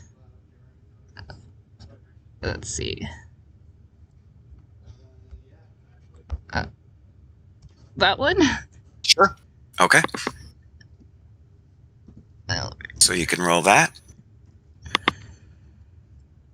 And then you may also want to move to let Stratosophie through so she can get out. Yeah. And okay. That is a hit. Okay. Can I also knock him back 10 feet? Yeah, you can. You want to? Yes. Okay. Goes flying back that way. Okay. And you can do any move. And Jikan. She'll move forward and point at the one that was just knocked back. Yep. She will take a bell up and just ring it. It's no sound for anyone else but him, as I will toll the dead on him. Okay. Toll the dead. Would be heard cast, and he's already heard. Yes. Submit. Why is that not coming up? Okay. No. I'm going to just say it fails because, because it's fighting me and I don't feel like fighting it. It's fine. Okay. This guy the red guy. Yeah. I took the damage on him. Merlin. Or, sorry, a pimp. And you said you wanted sleep? My phone? Or, sorry, you were web, right? Oh, yeah, I was going to come back for it. For a pimp? Are you on mute, maybe? Sure. Oh, Can't hear you if you're talking. I think he said he would cast web. I think. Okay. So I'll roll that. And worst comes to worst, we'll cycle back. Stratosophie. Okay, I'm going to ascend the rope. Oh, thank you. Aw. Oh, because It just determines whether they're restrained. So, yeah. Of course, he's restrained too. Why wouldn't he be restrained? No. Go ahead. Take turn. I'm just determining who's restrained. Pretty much all the unconscious guys are automatic, so it's just the other two that are possible. What color is unconscious? Unconscious are the blues. Sleeping are blue. Okay. Actually, can I just get a roll of what statuses are for what color? Sure. Okay. The reds are webbed, so they are restrained. The blue are unconscious because they've been slept. And the greens are fairy fired. So pretty much everything. Every color gives you advantage on an attack roll except the blues, because that would be disadvantage unless you come up to 5 feet. Okay. Because they're on the ground, right? So that's prone. So that would be disadvantage unless you're within 5 feet. So I'm going to shoot this guy from my current position before I move, because I'm going to move over here. So I'm going to make a short bow attack against him with advantage from so many different things. That's a good hit. A 20 to hit for 8 piercing. Okay. All right. Anything else? And I'm going to move over there to get some cover. Okay. 3 minutes left, and I need a report. This guy would get a turn. What can he do? Lordy, you suck, buddy. Sorry, I'm bad talking the monsters, not anybody in the party. Okay. He's going to cast a spell on you see Shakan closing in on him. So Shakan, you can make a wisdom save as he tries to withhold a person, and you succeed, so no effect. Okay, Solaris. All right, so that's cool. I will basically come up here so I can see what the hell's going on. There's the wizard there, right? So and he looks like he's bound, but he's not asleep, right? But he's bound. Yeah. Right? So, all right. Well, let's burn another. I'll throw a chromatic orb at him since I have advantage. Throw that, and I will make it lightning. Okay. That is a hit, and that kills him. We weren't trying to keep this guy alive, right? Yeah. We just have to take his book, right? Well, Possibly, go for the books. Depending on how you want to do it. I don't know if any of them are Fae, so. Yep. Right, so and then this guy would get a turn. He's unconscious. This guy would get a turn, but he's dead. Lexi. You're right. My target died. Yep. Basically, there's only 2 that are active threats. This guy and this guy. Everything else is either unconscious or dead. Yeah, I can't get to him otherwise. Okay, 5, 10, 15, 20, 25, 30. This guy's dead. The guys beside him are prone. So, let's do... he hasn't been hurt yet, has he? He has. The red one? Yes. He has. He's looking really bad. Oh, okay. Well, let's do Toll the Dead then. Sure. He's hurt. Which That's is a good roll for Toll the Dead. Correctly, that is a fail. Damage is 12. That kills him. Roll. Okay. Anything else for Lexi? Yeah, that was a move. That was it. I'm done. No bonus. Okay. This guy. Oh, he actually gets a turn. He's going to run over and try and mess with Stratosophie. Sorry. Restrained, though, right? Yeah, he's restrained. Wait, can he? Yeah, that's right. And he is going to attempt a strength. Nope. So So yeah, he's not doing anything, Adriana. I'm just gonna Eldritch Blast him. Sure. Roll high. You know you want to. Wow. Damn it. Okay, Shikan. I'll run up to him and just hit him. Nope. Sure. He's restrained, so advantage. Yep. And that is enough. All right. So you're able to deal with these folk. And you're able to determine from dealing with them that they is indeed involved. They are likely to cement an alliance with the new Cult of the Dragon, joining them their goal of uniting living evil dragons in a common gold. The Thayan Wizard was directed to fly to the meeting and negotiate with the cult. They are here to cement the alliance, and you have disrupted it, so you have been successful in disrupting it. We take the spell books. Yep, you can take the spell book, and you will determine that that doesn't apply. That doesn't apply. Zeralda was helping okay, so I can't pronounce it very well, but Clogi Liamatar, which is we're just going to call him the dragon. Zeralda was helping the dragon to further corrupt the forest, making it inhospitable to her foes. Zeralda is a member of the Thayan School. That's the one you just killed. Is the member of the Thayan School of Necromancy and an expert in corrupting and binding spirits. She is now a key component of the Stronghold's defenses, for she can raise the dead and force them to fight again. Oh, no, sorry. No, sorry. Zeralda is a necromancer you have not fought yet. I apologize. That's later on. Apologies. So this person has been corrupting the forest to make it inhospitable, is a member of the Thayan School of Necromancy and expert in corruption, and is now a key component in the Stronghold defenses. As you may have guessed, you are on the Necromancer track. You are dealing with Zeralda. Zeralda has mentioned the Moonsea, though the Thayan plans for the Moonsea have not been shared. Okay. You do find on one of the bad guys a +1 longsword. Ooh.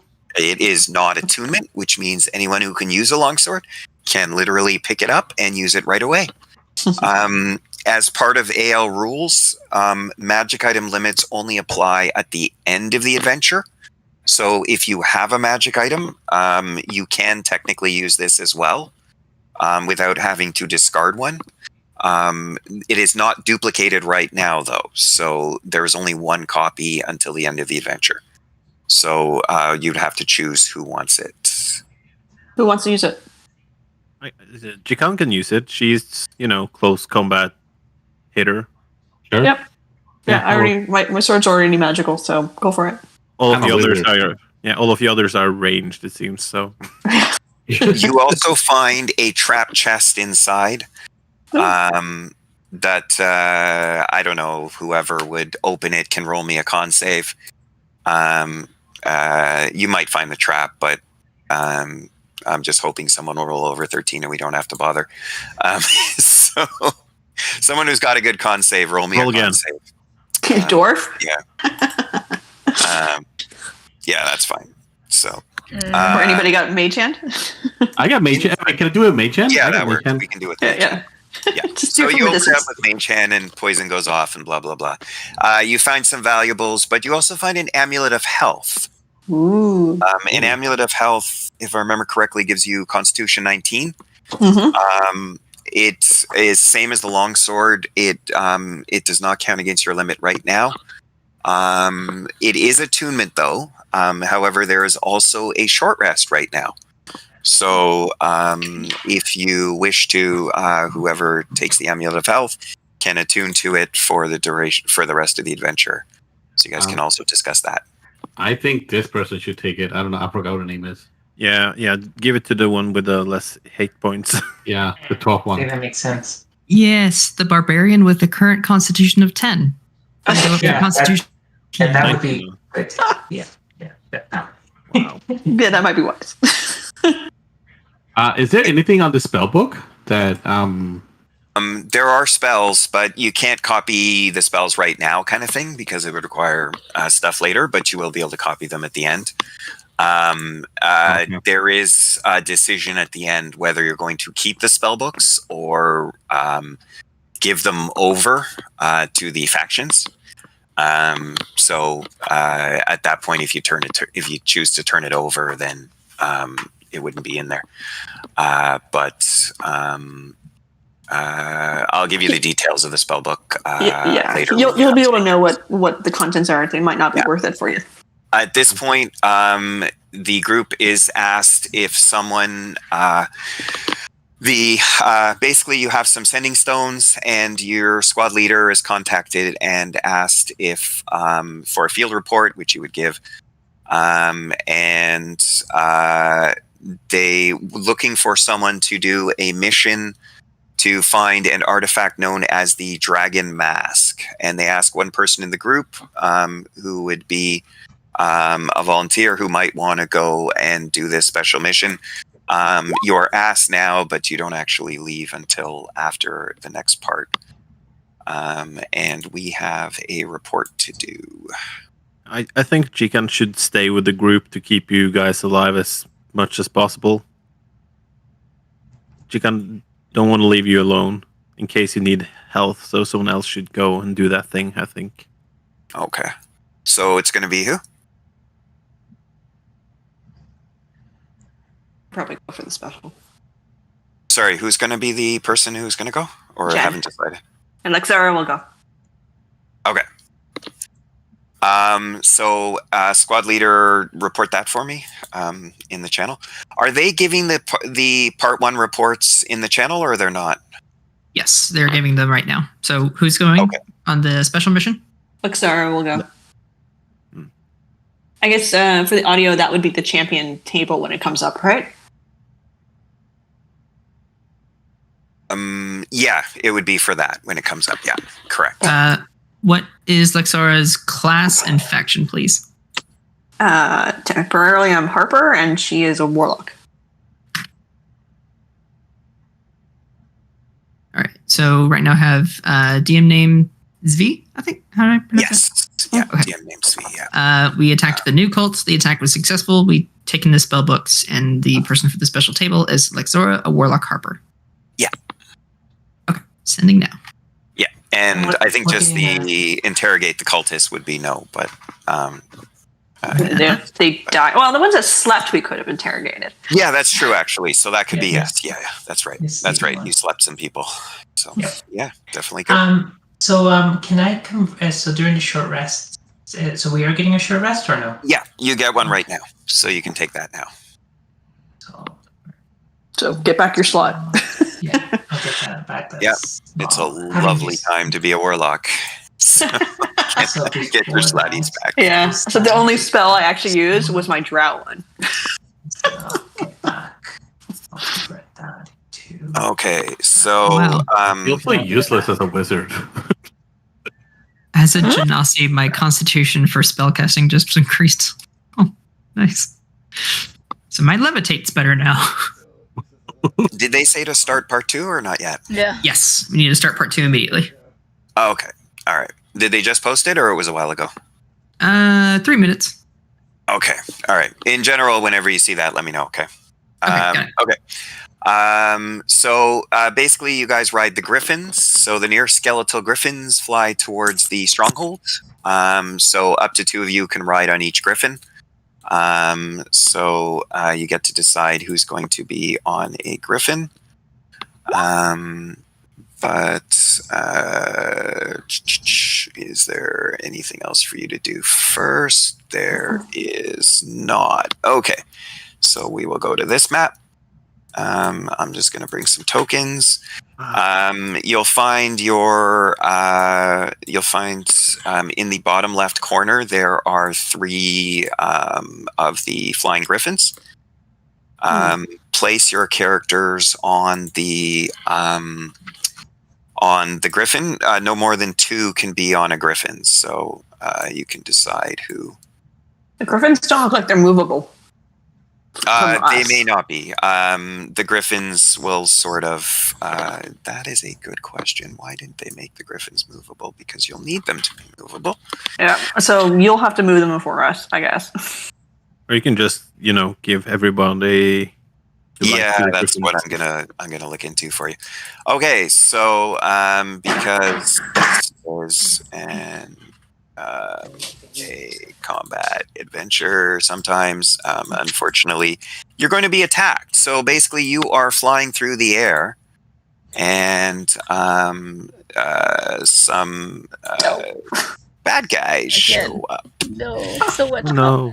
It's the part of the scene where we do. And you get to have an air flight. Good time not to fall And off. it's really foggy and cloud covered, and Yeah, let's go with foggy and cloud covered. Yeah. As an air genasi, I am loving this. yeah. Well, I'm having flashbacks to the dragon combat where I rode him back with a golden dragon. It was like full sun reflecting off of the golden scales. Like, oh my god, it was drow hell. Why did my initiative keep getting lower? Yeah. Always like that. I'm missing some people, though, I think. Yeah, There you go, one. Some of the others are coming in. Yeah, there we go. Okay, I think that's everyone. Okay. Wow, look at Kitty, did you roll your initiative? Yeah. Wow, one person over 11. I guess it does happen on occasion. Okay.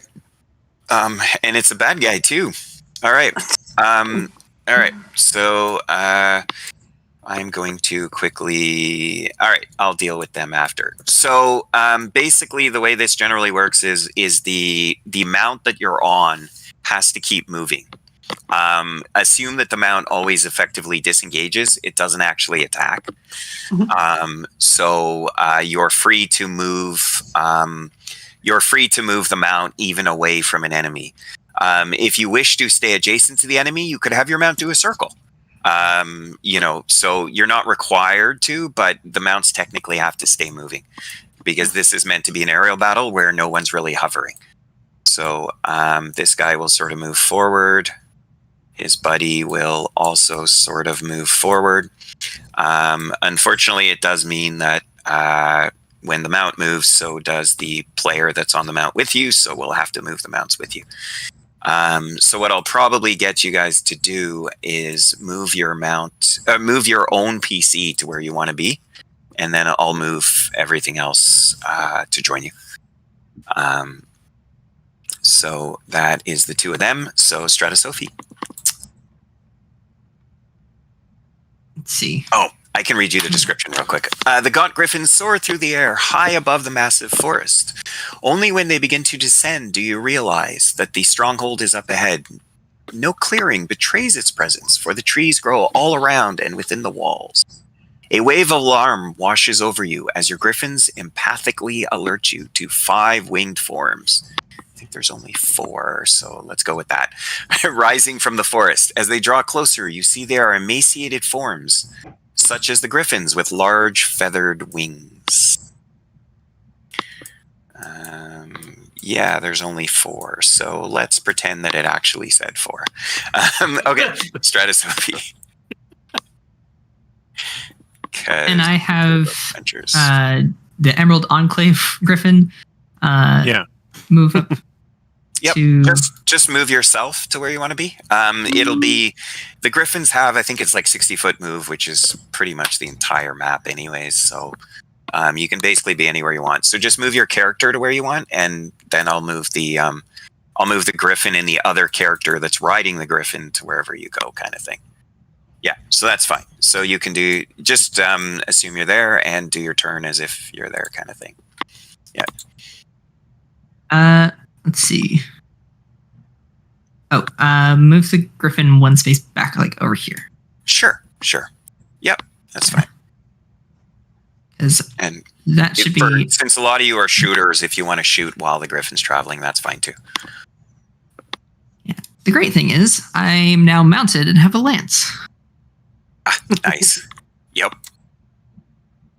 And in this case, I'm going to use a bonus action to activate one of my rages. Sure. So she goes into a very very calm trance of battle concentration, less than a rage, and strikes with the lance for a 15 to hit. 15 does hit. Yeah. Excellent. Okay. I forgot to apply that rage damage, so it is going to be 8. 8. Okay. Yes. All right. Anything else for Strata Sophie? That is it. Okay. You look like you have quite hurt that one. All right. One of the bad guys. It's going to come zooming in, and it's going to attempt to attack one of the PCs with this giant eagle. It's going to try and beak you. No. 10, I'm assuming, is going to miss because most people don't still have 10. 11? Probably not. Yeah, I think the bottom... Oh, no, someone has 10. Just not you. So, yeah, that misses Jikan. So, and this guy will sort of keep moving and fly over here somewhere. And that'll be his turn. Oh, sorry, that means technically, Jikan, you can take an op attack if you want. Oh, he doesn't have flyby, only the owls? He does not. So, wow. Yeah. And I would too. Yes, because technically you're both on the mount. Yeah. I'll just swing my sword. Sure. Let's miss. Yeah. Yeah, it's hard to keep on the That's crit and crit. swing the sword. Wow, Nice. double crit. All right. wow. 24 damage. Okay, well, he doesn't fly away. He kind of gets stabbed and sort of impaled on your lance, and you're just like, kind of turn it sideways and watch as he sort of flops down to the ground, falling off your lance. And he be dead. Well, that was a painful turn for him. Okay, a pimp. You're up. Is that a reaction? Name Merlin, got it. Hellish rebuke. Oh, that's if they attack. I guess I'll just move right here. Halka, is that where you're gonna move? Yeah, just move you, and I'll move them to follow you. Okay. And then wait, sorry. I'll move over here. My bad. Yeah. Sure. And then I will do Firebolt. Yep. Go ahead. Give me a second. I had a reaction that I missed. Okay, Firebolt. On the guy you were just next to? This one here? On this guy right here. Okay, 12 actually does hit. Sweet. Curse. Ah. All right. Okay. The dices are not rolling with me today. 1 minute. Done then? Percent. Yeah, I am done. All right, Solaris. Okay. So we're sort of okay. I picture myself kind of trying to lead the. I guess you're saying they have empathy or whatever, right? So yeah. So I'll try to relax as I'm leading him. I'm like, all right, don't worry. Not gonna see anything, but I'll direct you with. I'm assuming we have some kind of something to lead them, like a whatever attack or brittle or whatever. Yeah. So as I do that, I use my power points. Oh my god. My sorcerer points to cast darkness using the points. So I'm just going to do 1 sec. Do I have an access to an aura on this? Yes, I do. Oh, that. All right. That's not a very darkness aura, but anyway, okay. And I am going to move us over here in the darkness. And as I'm coming along, I am. So I'll do that, and I will. Oh, wait, that's a cool darkness. Okay, that's a awesome looking one. Okay. I've just lit it to back so you could access your tokens. Okay, so like right there, I guess. You went there? Okay. Well, I was going to go right up to them, right? Oh, yeah, that's fine. With the darkness, or yeah, well, because it's around me, right? So it's okay. So I'll just center it on myself, and then if you could put there, and I guess everybody else would follow me in there, and yeah, that's it. All right, that's it for me for now. Okay, Adriana. I'm just gonna attack this one. I didn't see which one. That one. Okay, yeah. So you can roll that. Yep, that hits. And that one goes down as well. Nice. Okay. As you blast it with your Eldritch Blast, and it kind of bursts into a bunch of feathers everywhere. All right. Anything else for Adrian now? No, that's good. All right. This dude tries to learn from his previous friend's mistakes. And tries not to ploy, but he will beak you. 10 is going to miss. Wow, he's doing really... there's a 24. Okay. So, that's on G-Con. 24, yep. So for 8 damage. And that's all he can do, and he's going to stay because he learned from his buddy's mistake. G-Con, your turn. Well, it's pretty nice for me because then I don't have to cast any spells and stuff like that, so I'll just hit him. Yep, that works. I'm gonna try again. Sure. There we go. It's only one-handed because I have to keep one hand on the griffin. All right. Anything else? It looks like you took away probably about half his hit points with that mighty hit. Yeah, I think I was that like, is what the fuck? How do I read I don't want to use any of the other things just yet. Okay. I will wink at him. As usual. Lexi, in your darkness. Ooh, wink at foe. Cute. And I'm like, nice. Lexi? Muted, maybe? Oh, sorry. Yeah, I am going to cast... I don't care about the darkness. I have Devil Sight. Yep. So I'm going to cast Hex on this bird. Sure. And then I am going to cast Booming Blade. Oh, nice. All right. Advantage because you can see it. It can't see you. Exactly. 21. 21. Very nice. And then I'm going to direct the griffin to pull back a little bit with us so that we're like 5 feet away from the bird. Like 10 feet it away. only had 17 hit points thanks to the random roll. So it actually dies. So when it falls 5 feet, I guess it then just explodes with more damage. So I'm going to say since you basically took it from full to nothing, you probably cut off its head or something. Yeah. But we'll never see it. And I guess the directing of the griffin, can it happen on both of our turns? Yep. Okay, so we can move it towards the next target then. You can move it wherever you want. I think you should still have some at least. Yeah, so I think then if I end up like roughly around here, that way on Pavel's turn, if he wants to be close, we'll get closer then. Yep. Oh, he's gone. Good. Well, I don't know if he wants to be within 5 feet of the bird. Well, no, it's just where you want the bird to be. You guys can reposition. Just position your tokens where you want the bird to be. Yeah, fine. There. That's good. All right. And I'll just move the and then the darkness is actually on him. Okay. Okay. So Lexi done. This owl is dead. So bye-bye. This owl is dead. Bye-bye. Strata Sophie. So is enough darkness around the eagle to hinder its attacks? Or is it enough outside? It's only about halfway through its thing. So it's up to the DM whether or not the thing is blinded or not. Yeah. So for anyone inside the darkness, okay, so the darkness basically obstructs view. So if you are inside the darkness, then it will block your view. If you are not, it can basically just look outside and not be obstructed by it. So for anyone except Lexi and Solaris right now, they would be unaffected by the darkness, both the target and yourself. The exception would be if you're on the opposite side of it here, because it would block your ability to see through it, right? But for anyone who can't see through it, basically becomes straight roll either way. Because it can't see you and you can't see it, or you can both see each other, so it becomes straight roll.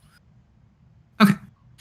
So essentially the issue is now that it's right up against us. I'm going to have disadvantage unless this counts as 10 feet difference. It does not, unfortunately. So okay, you can just move us. You can just move it though, because it disengages, so you can move it anywhere you want. So you can just move your token where you want it to be. Yeah. So we would and not take because- an attack of opportunity?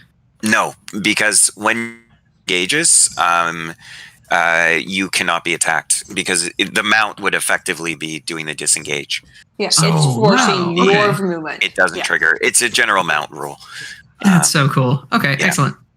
Then, I mean, thematically, you just move the griffin one down, and I'll be in the same position.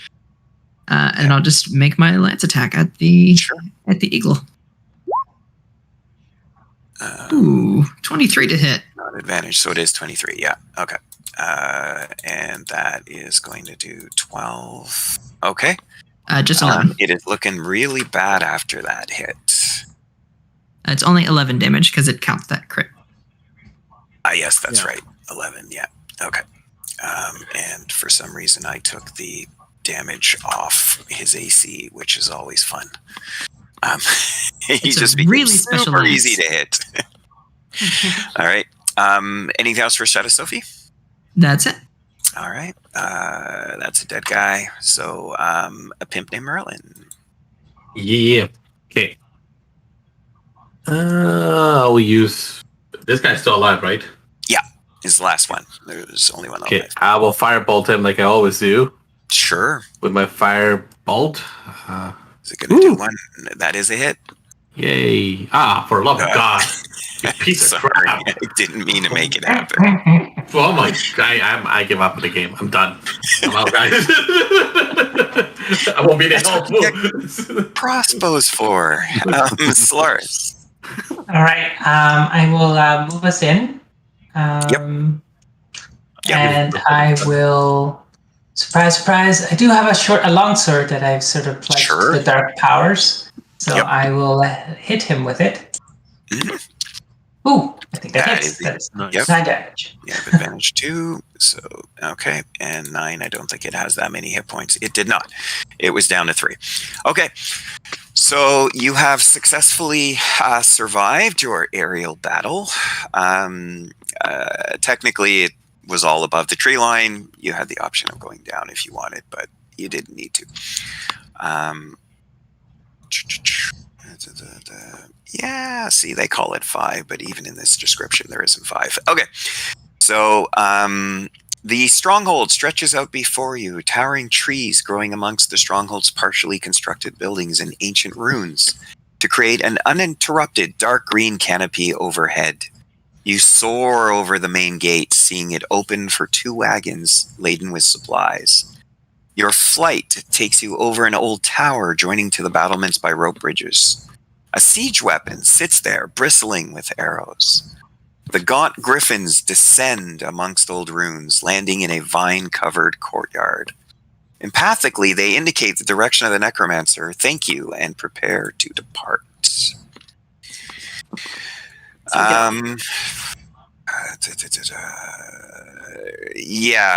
There is an intelligence history check about the runes. You can all throw me an intelligence history. There's no reason why only one character can do it. It's not a critical thing, I think, but it's more information. But oh my God, I'm done. That's okay. All right. No one made it. It's not critical anymore. There you go. Someone made it. Yeah. All right. I just had to try to write. Makes sense that the time traveler would know. Yeah. The ruined walls and stone-lined squares are ancient and weathered. You identify the ruins as belonging to the elven kingdoms of Illifarn or Rilithar, more than 1,200 years old. So, little lore for you. Okay. I will give the wrong age since I'm from the future. Yes. It's probably 1,400 years old. It might be wrong though. Or take a couple centuries. Okay. So I think I moved you to the map. Yeah. Yeah. Okay, good. Okay, so you pass through. Is this in the wrong place? I think it is in the wrong place. Yeah. Okay, he's over here. You pass through a copse of trees, seeing a few new buildings partially constructed amongst the old ruins. And that's where a man races around a wall and right into you. Okay, sorry. That's the man. My apologies. he is supposed to be there. I had him in the right place in the first place. The man is pale and breathing heavily, his heaving chest bearing the tabard of the cult of the dragon. Ghost, he stammers. Ghost. So that would be this dude over here. He suddenly seems to see you and realizes who you are. He swallows hard. So this seems to be a cultist who looks genuinely scared and wishes to be let go in exchange for not disclosing your location. Well, you can join us if you want to. Just take off your mask and join us, you know. Just take off your mask and go hide in the bushes, and we will help you later. He agrees to that. Can I have that mask? For sure. I mean, you can't keep it after the adventure because it'd be mundane, but sure. Yeah. He also shares that one of the spirits bound by Zeralda, so this would be the necromancer that you are trying to deal with, escaped and is acting on its own. So there may be a spirit doing that. The ghostly elf has killed several cultists and Thayans. So you find out that ghost has done that. So you see the ghost in a rubble-filled, in a rather empty rubble-filled square. And it's kind of hanging out. Looks like it is looking for something. Oh, let's just go up and say hi. It's probably not, you know. Okay, the rubble-filled square at first appears to be deserted. Someone has dug here, beginning to create the foundation of several large buildings. Shovels and tools have been haphazardly abandoned. A translucent elf looks upon something on the ground, muttering to itself. Can I listen to what he's trying to say? Sure, you could roll perception. Anyone who wants to listen can roll perception. You need any help? No, I give up. I'm done. I want to say to the ghost, it's an elf, right? That's Fae. Kind of. Even though it's a ghost. So anyone who rolled over 10, hears the ghost say, I must remember or I will cease to be.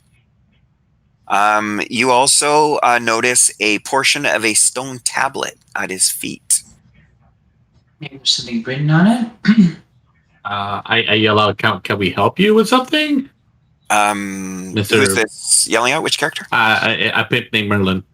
Yeah, Jacob and Stain at the same time. So he spins around, his face snarling in rage. I shall not serve you, he shrieks. I don't want you to serve me.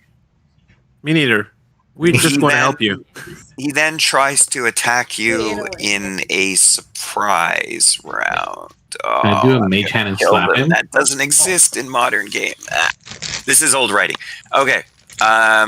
So he's going to attempt to surprise you, but just let him attack me. It's fine. I'm going to say you're fully aware he's not going to be that quick. Let me clear the initiative order, because we may have to do some of this in turns, unfortunately. Roll me up some initiative, because this guy is going to be a little annoying. All right. But there is some sort of tablet at its feet, right? Yes. Which, if you wish on your turn, you could potentially recover that or do something with it. And other things might present themselves. Okay, let me pop him up, and I think I'm going to need access to a handout, so let me get that on my side so I'm not looking for it after. Okay, there we go. All right. Alright, I think that's everyone now. Why do I have a yellow square around me? There's a yellow square. You're probably holding over the turn order on yourself. Oh, yeah. When I hover over people, it highlights them. I was like, what did I do? Yeah. Initiative. Yeah. Yeah, it comes from there. Okay, so Stratasophy, you actually rolled first. This thing looks like it is about to storm in and try and possess a party member. But it didn't win initiative, so in fact, it did horribly relative to you guys. Let's see. You're not forced to engage it if you want. If you wish to do other things, you could do that too. Like if you want to engage the tablet or whatever, you can do that. It's just because it can be doing things that can be attacking, or you can attack it. We need an initiative, so Ignore the barrels altogether and just do everything around it will attack us. So I'm going to move there. Not sure what exactly is going on. I'm just going to try to hit it with a lance. Sure. Poke. Although I think with the lance, since you're dismounted, I think you have... He has to use 2 hands. It's two hands. Two hands, which is why I'm at a distance, because it's 10 foot. Yeah. It's disadvantage if I'm close up. Yeah. So, swing. Oh, wow. Yep. Crit. That might actually hit. From what I remember, these things don't have great ACs. Yeah, it does hit. Oh, the crit was my initiative. So, yeah. 8 piercing damage. Okay. And I assume it's non-magical, or are you using the longsword? It is non-magical lance. Okay. You guys got lucky, actually. It rolled low hit points. Nice. Sorry, for those of you who haven't played on my table before, which I think is most of you, I know Jen has, I use an add-on that randomly rolls hit points, so sometimes it'll roll higher and sometimes it'll roll lower, and yeah, depends on what the rolls go. In this case, you got a little lucky. Okay, done for Stratasophy? I'm feeling kind of tricky. Can I get up to it and with an interact option, kick the tablet over to Jikan? You definitely can. Cool. You want to do that? Yes. Okay. The only thing is once you leave its reach, it could attack you. So you would either have to stay there or. You okay staying there? Yeah, I think I'm okay for now. Okay. So the tablet is now next to Jikan, and Jikan's turn. I'm gonna look at the tablet and be like, "Okay, do you want? So do you want this?" You can free interact to pick it up and look at it. I will give you a handout for that. So the tablet bears the following script, ending where the tablet has been broken at the bottom. So it seems to. So if you imagine, it looks like it's the top part of a larger block, and you seem to have only that piece of it. Oh, well, I'm gonna be like, oh, cool. What would you like to do for an action? I'll just dash around and check this thing up here. Okay. Yeah, I'm gonna go here. All right. With a dash action, or? Yeah, I'm gonna dash. Okay. Lexi. Because this seems broken. I'm like, and I have a tablet that's half. Probably Sure. giving me some answers. Maybe.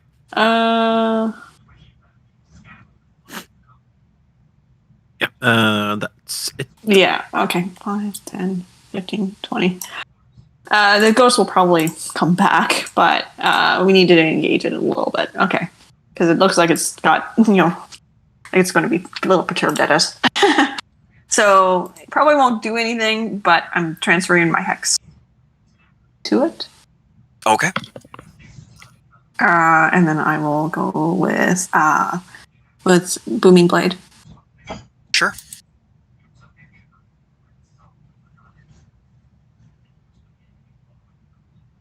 Do you have the longer than 1 minute hex, or?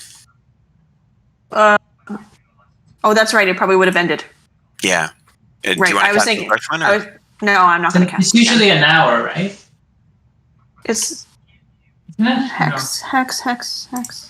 Right, Yeah, hex is an hour. Oh, my bad then. Yeah, it's probably under an hour because you were flying. Yeah, so that's fine. Yeah, so it'd still be active for the moment. Yeah. Okay. But I don't know if the necrotic damage will do anything to the ghost, but the weapon is magical and fire damage. Yeah. And it's critical. You took fun stuff. Okay. Yeah. It seems to be unaffected by your necrotic and seems to resist your fire because why wouldn't it have all the immunities? Okay. So it does take a good chunk of damage, though. It's not looking pretty good after that. Okay. And then I think 15, 20, 25. I think I'm going to risk it. I'm going to pull back. All right. It sort of makes a half-hearted attempt to... It misses. Withering touch you. With disadvantage, because it's not that motivated. 15 misses? Correct. 15 misses. Okay. Pimp named Marilyn.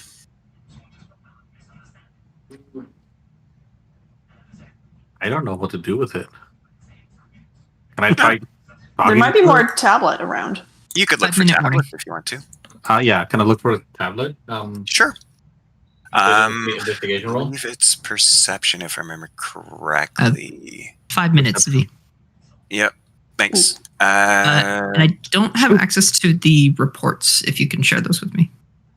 Oh, sure. Well, not yet, because stuff you're not supposed to know yet. Okay, so you do manage to find another tablet. And so you find this one. Okay. People. Anything else for a pimp? I yell to Jenkins to be like, I found it! All right. And Adriano? I guess I will also look for another tablet. Sure. So you can roll perception as well. Okay.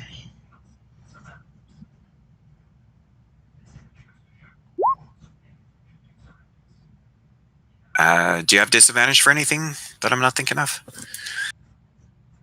No, I don't think so. Okay. So you also find one. So you find the third stone tablet.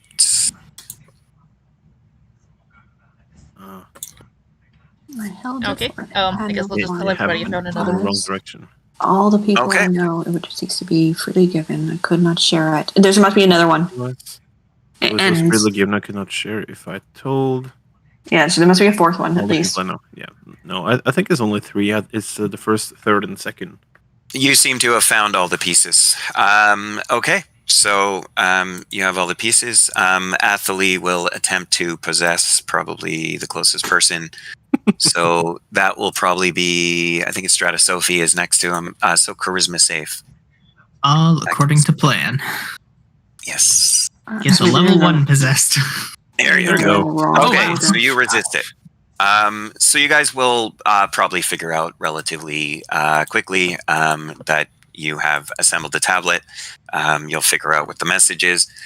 Athalie seems to regains its composure and introduces itself as Athalie, a long-dead elven scholar. Sorry. He laments that his rest has been disturbed by the demon in red, which, based on the description, you realize must be the necromancer. That this must be the spirit that was disturbed by the necromancer that the cultist mentioned to you. The riddle was one he had used to test students long ago, when these runes were a mighty elven empire called Illifarn. He agrees to help you. He cannot face Zeralda without being bound once more. However, if you can defeat Zeralda, he and other ghosts will be freed, and he will aid you in your battle with the dragon, because I suck at pronouncing that name. So, yes. I knew he should not be named. Yeah. Voldemort. He who shall not be named. Yep. Okay. Okay, so this actually fulfills a requirement for a Order of the Gauntlet mission. I don't know if anyone picked that. Nope. But if not, it doesn't record. So that's fine.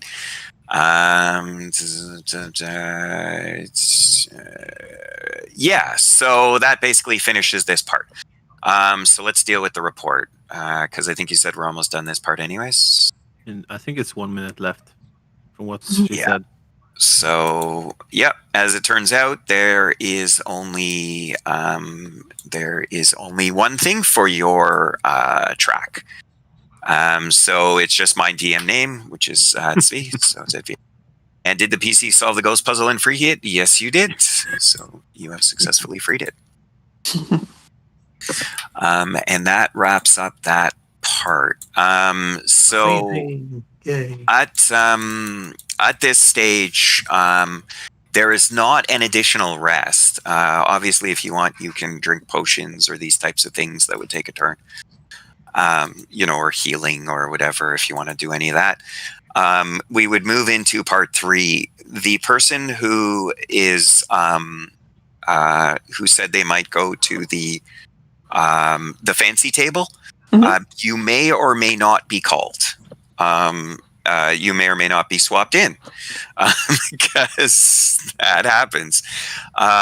So when we do the reports and stuff, they're going to figure that out, and they're going to decide who to bring in, and that's going to kind of be coordinated in the break that we're going to have between part 2 and part 3 while they do that. They will probably communicate with the captain indicating when to start part 3. So when they do, then we'll know. I think they said it's a 10-minute break, so I don't know if time. Yeah, so we're going to be coming back here at 2. No, what's y'all's timeline? 3:45. Yeah, basically whatever. Unless you're in a 30-minute offset time zone, it's basically quarter to the hour for whatever hour you're in, right? Some people are in 30. I'm good. I'm not just on strange location. We have a couple of Newfoundlanders in our Canadian server, and they're 30-minute difference. So yeah, and a Texan. Oh, are you 30 minutes as well? Okay, I'm like an 3 hour hours back. though. I'm 3 hours. It's just Newfoundland. That's the weird odd duck where it's only a half-hour difference. Yeah. So the person who volunteered, pay attention in case you're contacted, because I think Angelo's organizing it, but I don't know if it'll come through the team captain or. Okay. Yeah, Angelo knows me, so directly. Yeah. Is there anything else I have to give you? I think that is it. So yeah, everyone grab a quick break, drink, whatever. Thank you. Thanks. All right. See you in a few. All right, sounds good. I think I am being called in. Okay, I see. You got picked. Nice. Yeah, I see one from Angelo here. So yeah, you are up. So you will be at 3:45. Oh yeah, still got a few minutes then. Okay. Yep. Okay. So before you pop in, she needs to get up to get because I can hear her. Sorry. Go ahead, speak. Yeah, in case you return, what I'm going to do, I'm going to quickly pop you onto a map here. Just pick a spot in the red box. I guess you could take one of the back spots, since you won't be here to start. And, I'll put that. I'll be in like that cloud cover. That tree cover and hiding or something. You want an initiative order just in case? Sure. Yeah, let's do that. Okay. Just so you have me in there. Okay, a 9. Okay, and I'll get everyone else to sort after. Okay, I'm just going to pop everyone else away. Yeah, just in case so we don't have to deal with it later. Okay. And I'm going to place the monsters. So I won't be dealing with that after.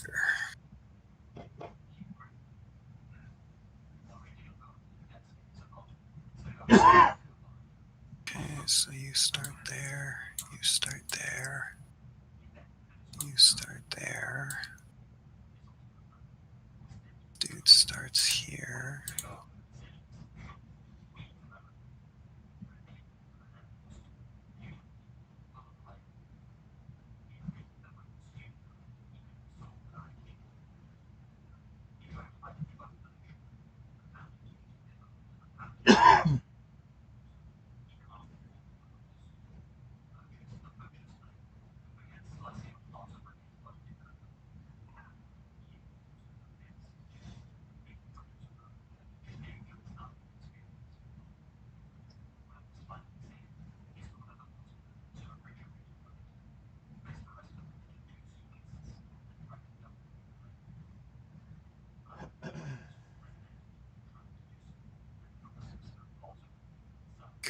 something in the room. Good thing I found out now.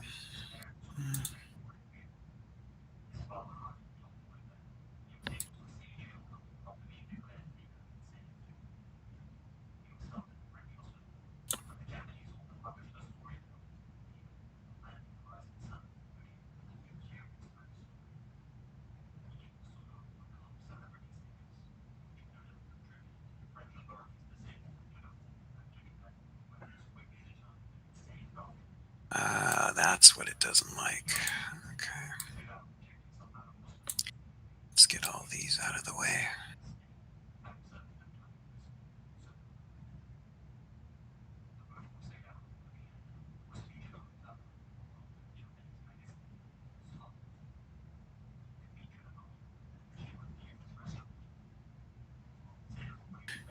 Oh, the poor little guy is screaming.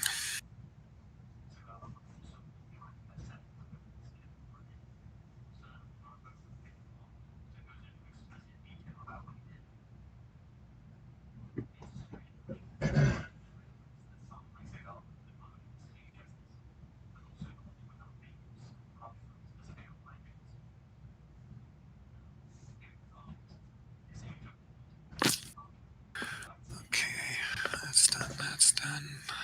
And finally, this guy.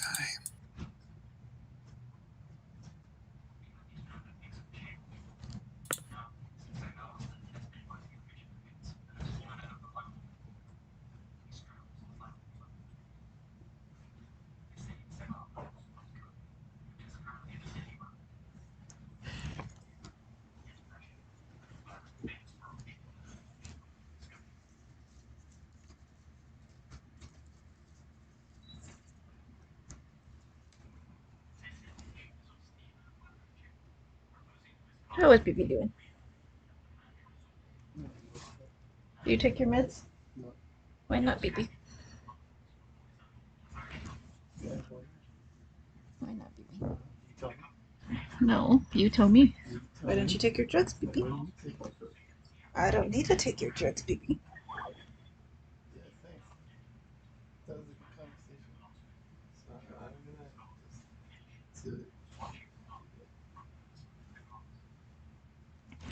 I guess I will grab your drugs after I'm done this, because it's time to go come back.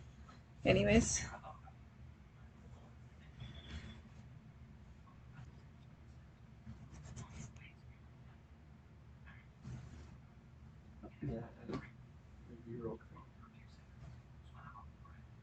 Oh, you watched this already? No, this is just a part of the episode from Kryptgarden. He's just happened to be covering the same thing.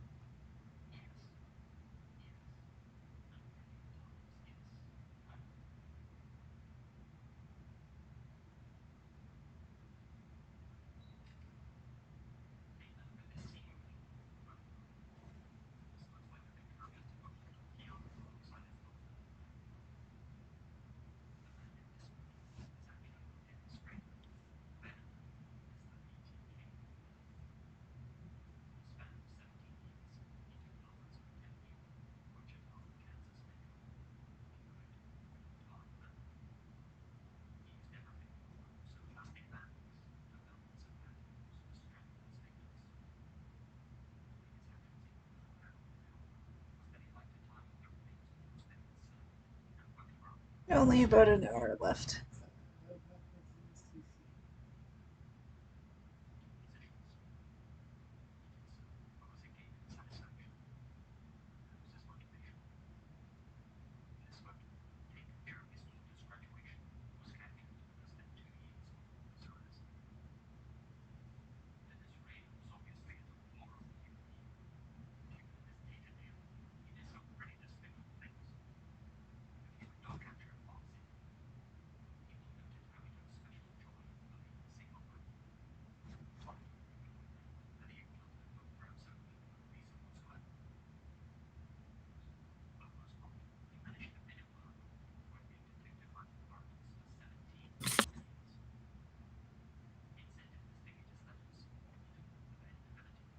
Welcome back.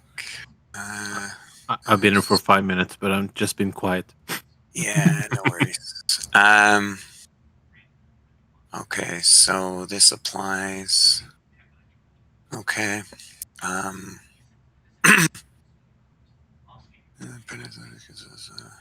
right, this sheet just says rocks fall, everyone dies. What's that about? What? That sounds interesting. What? That's in the chat, or? No, it's a joke. Oh, okay.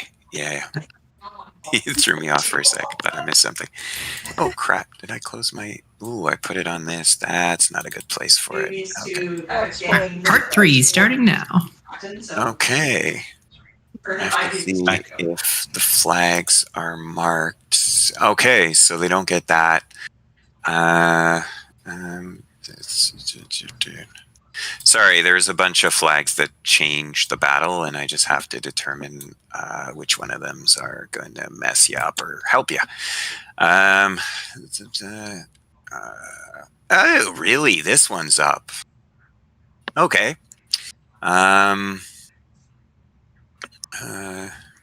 Cool. All right. All right. So that's only when the dragon appears. What? The dragon's appearing? Yeah. It might show up and try and kill people. Okay, so I don't know if you're supposed to know this, but you pretty much have to know this or you'd never know to be able to use it. There's a note here. One of the flags that's up, when the dragon appears at this table, an elven ghost appears at this table, dressed in ancient armor, one time at the party's request. So this is an option you can use. The ghost intercepts a dragon attack, including the breath weapon, and is destroyed by the attack, preventing all harm to the party. So when the dragon shows up, if you guys see it's something you want to nullify, you can only use it once, but you saved the ghost, you get to use them. All right, so I think everything else in here is not adjudicated by you guys. So I'm going to move you over to the map. I've already positioned Lexi because she went to the table. But for the remaining 5 of you, just position yourself anywhere in the red box. You can also roll me initiative. I will reveal some monsters that I pre-rolled while we were on break. That are nice and friendly and will not kill us anyway. Fortunately not. When it says monsters, it just means bunnies. Yes. Yeah. This was sharp teeth. This was the time in AL when everyone was running on XP, so everything used to be very geared on having enough XP in the module to make sure that people could do things, so it became very combat heavy. It's sad that we went through that period and didn't have as much RP, but it's kind of cool to be out of it now. Okay, so let me just quickly check for a quick description. Okay, you climb a small hill to gain a vantage through the trees. Near the stronghold's gates, you see a square where heroes battle the cultists and a massive hobgoblin. Near the walls, you can see adventurers advancing across rope bridges trying to reach a siege weapon. But ahead of you is a clearing. Amongst the trees and buildings, a circle of blood surrounds the body of a dead elf, that should be, while a bald female tiefling in crimson robes, sorry, I'm editing as we go because the English is atrocious, kneels beside it, her head bowed in concentration. Three red-robed Thayan acolytes rise from where they were watching the ritual, drawing curved daggers. 2 half-orc guards step forward from the surrounding ruins, drawing scimitars and hand axes. And not surprisingly, they're not a happy camper. So the 2 half-orcs are the 2 guys in the back here. And the 3 cultists are up front. And you notice the necromancer, who you came for, seems to be inside this circle of blood that's sort of in the center here. And seems to be kneeled down doing some type of ritual. With that, Solaris, you technically tied one of the monsters. You want to go first or second? I'll go first. Or is that a friendly? Okay, they didn't give them names because that would be useful. Okay, then you can take your turn. Okay, so is the wizard would he be considered prone, or he's not prone? He's sort of kneeled, so he's not officially prone. But yeah, he is a little lower down, so you can shoot him at regular if you wish. Okay, perfect. So I pull up over there, I kind of look at him, and I will throw a chromatic orb. Why not? Let's get this started. Okay. Let's see. I might need to use a bunch of rerolls here, but all right, here we go. Yeah. I will do a reroll. You may not want to. The reason why is because you'll notice as it fires, you see it reach the blood circle, and it collides into the front edge of the blood circle here. Like if you made like a cylinder up from where the blood circle is, it's as if it hit it's as if it hit an invisible wall, and it sort of whacked into it, and it looks like it didn't get through. So I wouldn't ask you to do a bunch of rerolls and then find out you couldn't actually hit it. Hit it at all. Yeah. Okay. So in this case, unfortunately, it's a miss. Okay. You can still move if you want, or do any bonus action. Yeah, maybe I'll just move back here. Okay. This guy down here, that's when I realized that as part of rolling initiative, I didn't pull up everyone's stat block. There we go. Okay, skip. How are you guys doing? Okay, doesn't have a shield, so he can use the longbow. Did you find it? All right. Okay. He's gonna move over here, and he's gonna take a shot at Jikan. Two of them actually. 15 and 16 on Jikan. No. All right. Awesome. Missing the party. That's how we like it. All right, Jikan, your turn. Yeah, I'm gonna go over here and I'm gonna destroy the circle. Gonna use my sword and just cut through the circle and just make it non-usable. Oh, I'm sorry. Oh. I didn't mean to. If possible, though. Just cutting a hole in the circle. X is a barrier. Okay, so in one spot, when you get close to try and figure it out, in one spot the blood seems to pool in the form of a rune, and you believe that this rune is protecting the circle. It doesn't look like you can destroy it with your weapon, but you may be able to do an Arcana or Religion check if you want to try. Otherwise, you could do something else with your sword if you wish. I'll do Arcana then. Sure. So you can roll Arcana. 22 is definitely good enough. The circle comes down. The rune sort of fades as it dissipates, and as a bonus action, I'll take out my spiritual weapon. Sure. Yep, you can definitely do that. Let's see, scythe. Okay. And I assume you're. Who do you want to attack? You can place it after if you want. You can just do the attack, and you can do the placing while we move to I'll attack this guy. He's sure. Okay. And you can roll the attack first. 12. Don't think that hits. Okay, 12 unfortunately does miss. Yeah. And yeah. Okay. I could have re-rolled, but I'll do that later. Okay. So Stratosophie. I'm gonna need who's coming up next. Can you remove that token? I didn't. There was another one. Oh, sure. I did it. I don't know how to remove them. I don't know why. Oh, it may be who owned it. Well, he may have everyone can use it, and you just hit the delete. Oh, okay, cool. Yeah.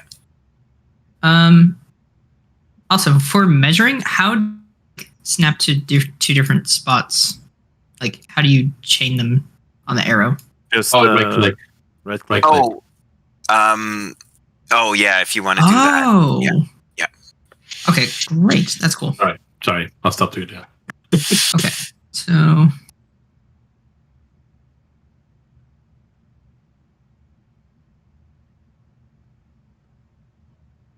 What's the range you're looking for, or is it for move? this is for movement. Yeah. So it's basically anywhere along this vertical line kind of thing.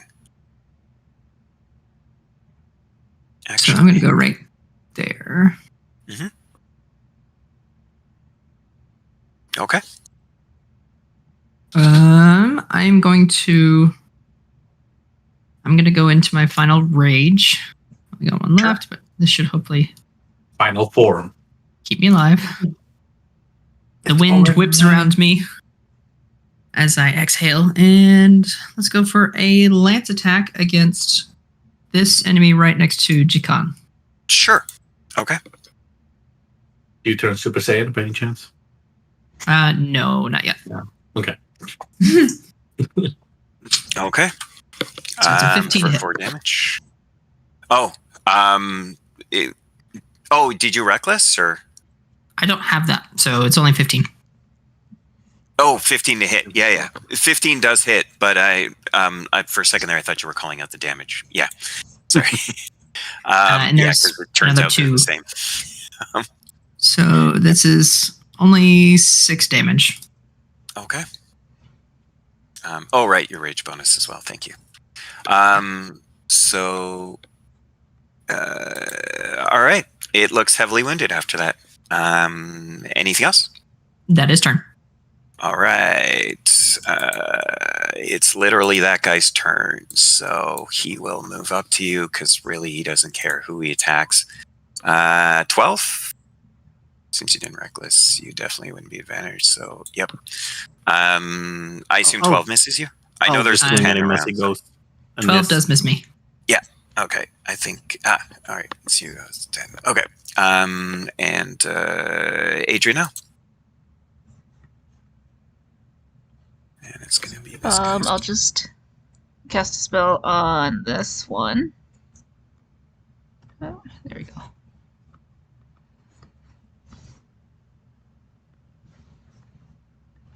Sorry, on which one? I looked away. I was reading something.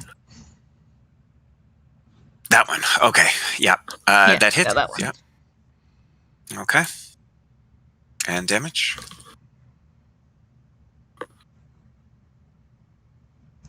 I need the damage. If you just click where it says Eldritch Blast, it'll give me the damage. It's 8 damage.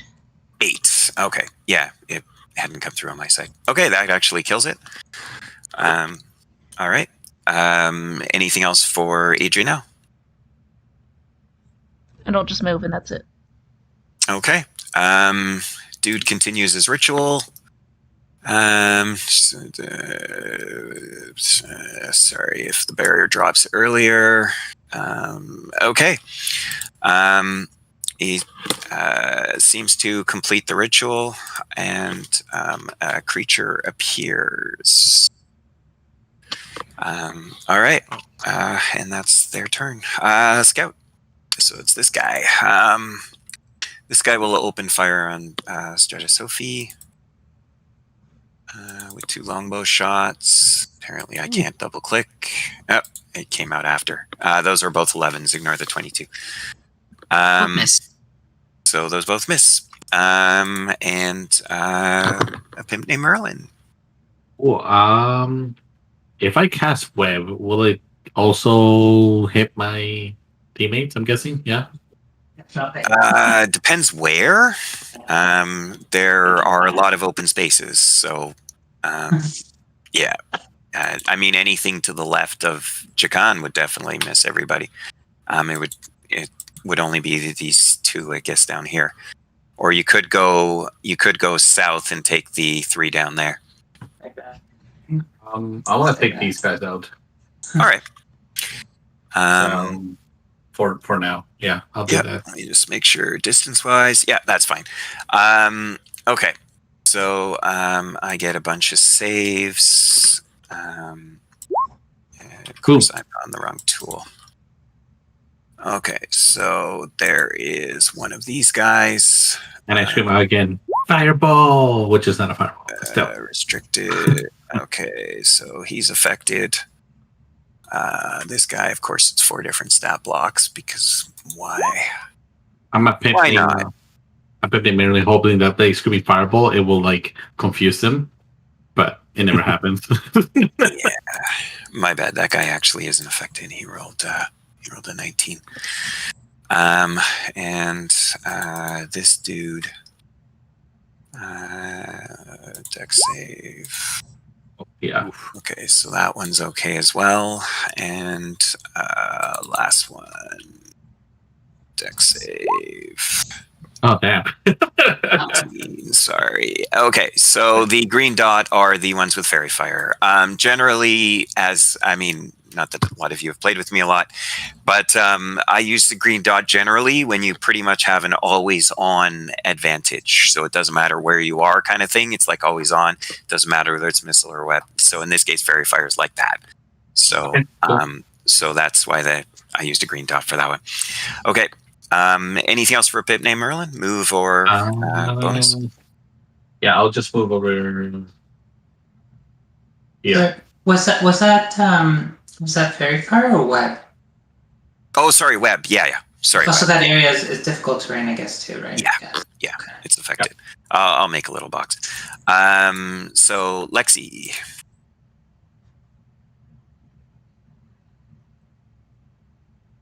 Basically, it'll be there. So I think you guys can see that box I just drew. Yep, you can see it. Yeah, as long as I'm on the right layer. Okay, Lexi, you're up. Oh, that's pretty cool. You drew a web. It's from the spell. I didn't. Someone dragged it over. Oh, okay. I was like, that's pretty cool. But I just made the box to make it easier to see because the web thing is a little harder to see sometimes. I think you're a square by square too big. Yeah, it's okay. I let the players have a little extra space in this case. Oh, cool.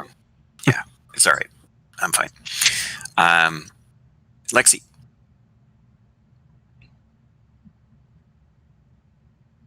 Possibly mute?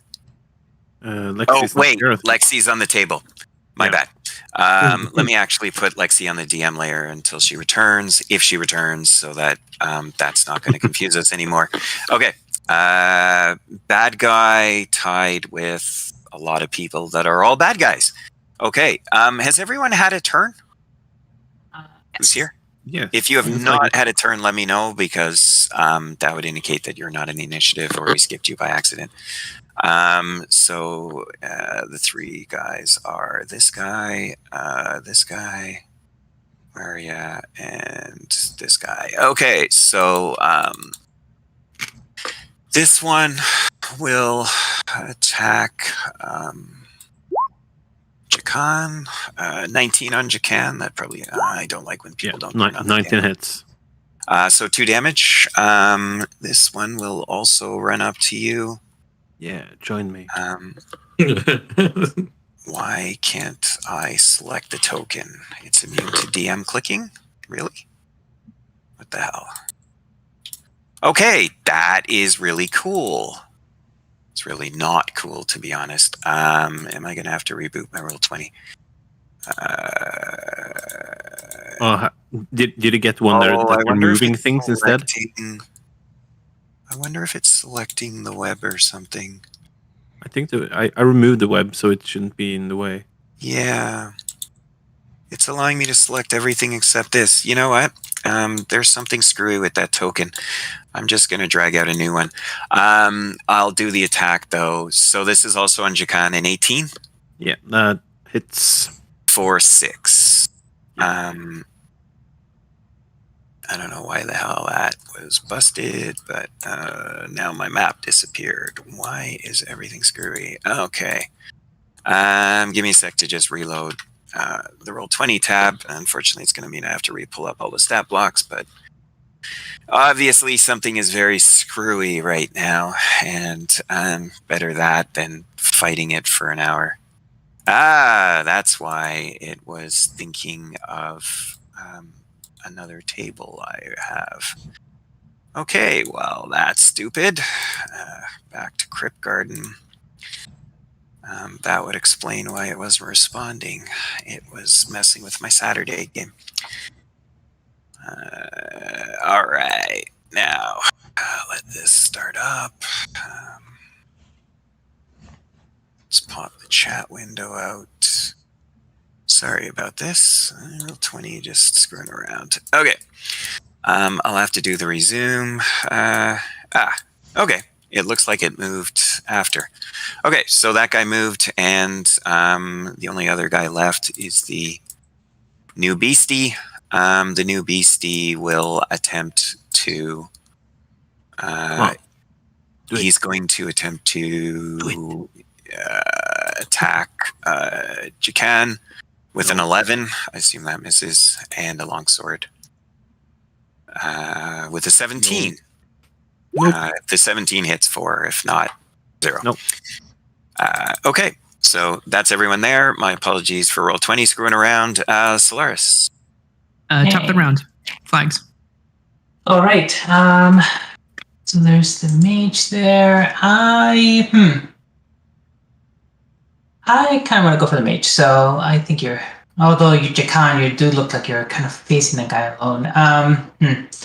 All right. You know what? It's fine. You're fine. All right. I look at the mage and I curse him as I put my Hex Master's Curse or whatever it is, Hex Warrior's Curse. Anyway. Yep. Hexblade's cursed. I know what you're referring to. That's fine. And I pull together a spell and I shoot him with a Chromatic Orb. Sure. So let's see here. All right. Ooh. And I add an extra. Oh, I forgot to add the extra 2 from Hex Master's Curse. So that should be 12 plus 9 plus 2. So that should be. What's that? 23. Out of love enemy wizards, they don't give shield. Okay. Yeah, that is a whole bunch of extra damage. That's 23 total with the Hex Master's Curse, I guess. Nice. All right. You splat the necromancer in one shot. Holy crap! Nice. Yeah. Okay, that's surprising. Okay, so then what I'll do is I will use my bonus action to convert one of my remaining slots into a sorcery point. So I'm going to regain a sorcery point, and that's it for me. Yeah, I don't think he could have stopped that. It doesn't have shield, doesn't have absorb elements. Yeah. Well, and it was a critical. It was a critical anyway. Yeah, no, I realize. I'm just saying, in principle, I don't think he's got anything that helps. I don't think he can resist it. Actually, was any of that damage necrotic? Nope, none of it was necrotic. And literally can't. Oh, I don't think the Hexmaster's Curse one is, but I can check. I don't think that's necrotic. Yeah, if it is, it's possible he's got a few hit points. It's not his turn yet. You can look it up while I do right. the next person. Okay, so bad guy will try and mob Jacan. Yeah, come join me. DM, did you check the flags as well? Yeah. Okay, perfect. Yeah, there were some that applied. One of them was the dragon one I mentioned. There was a couple of other ones. Okay. I can just quickly verify. Actually, did they change them again? Let me just make sure they didn't change them again.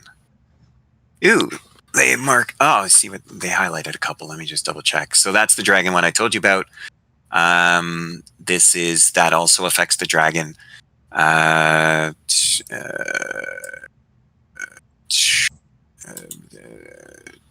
that's just a minus to their attack rolls.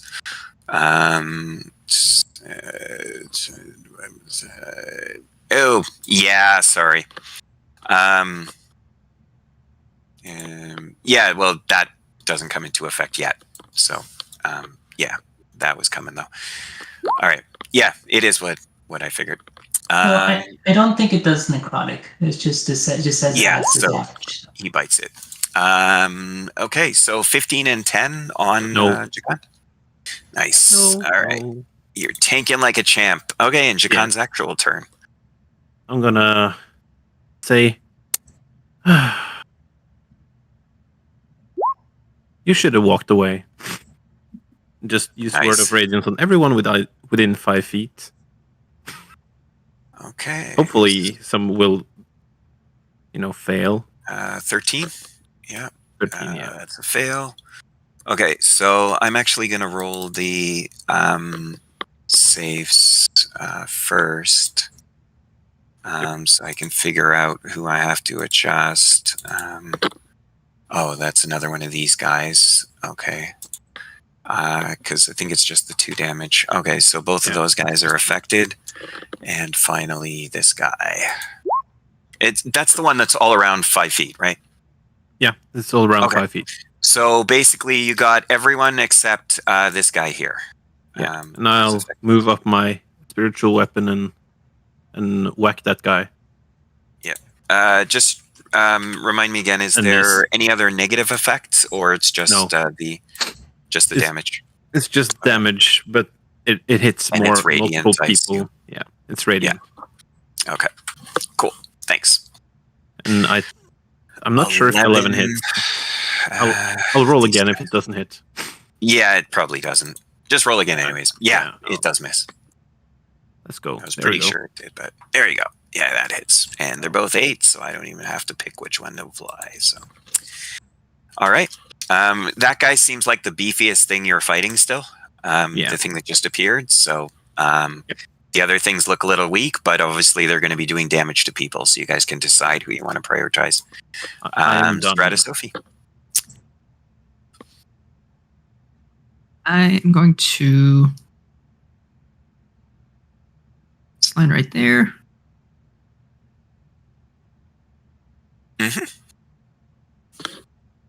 I'm going to try to do a lance attack against, I believe this is a scout. The one on the end here. Oh, sorry. Yeah, I should have told you to do this before. For the captain, report the necromancer dead. Oh. Yeah. Sorry. I think I should have told you that before. My apologies. Yeah, sorry. Go ahead, Sophie.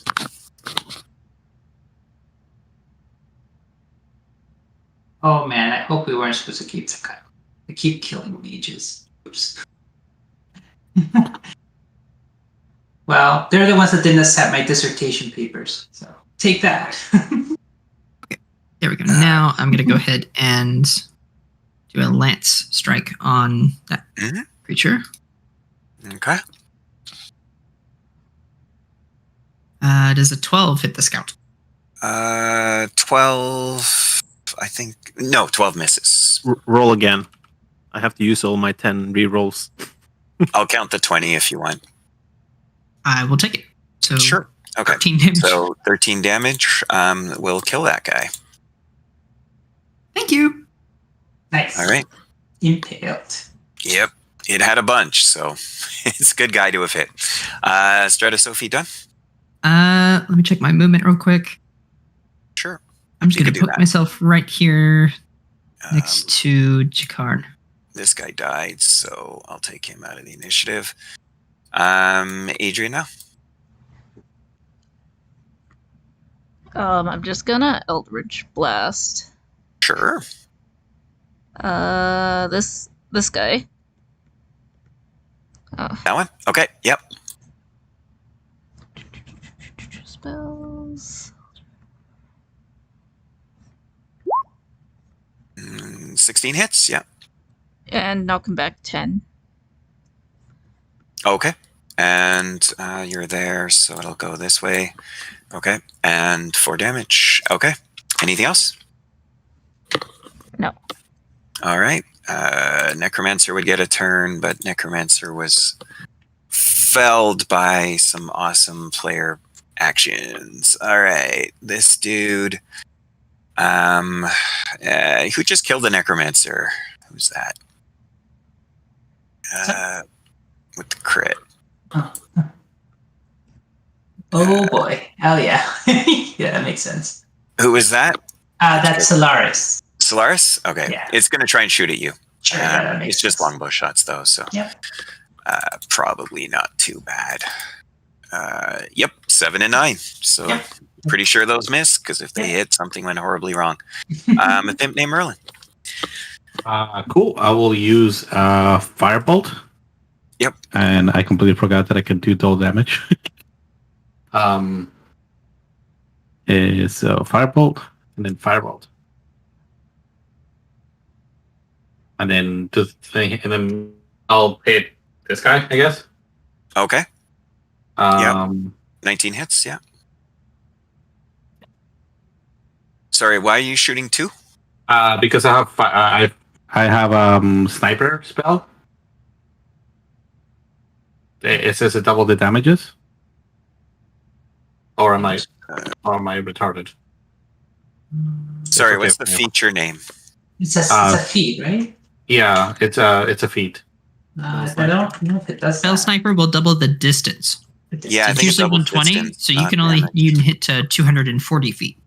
Oh, does it? Okay, sorry. Then it makes your range longer. Yeah, they're required to make your attack roll. The spell's range is doubled. Your in spells attacks ignore half cover. Okay. The 12 hits anyways, so it would have hit for 7.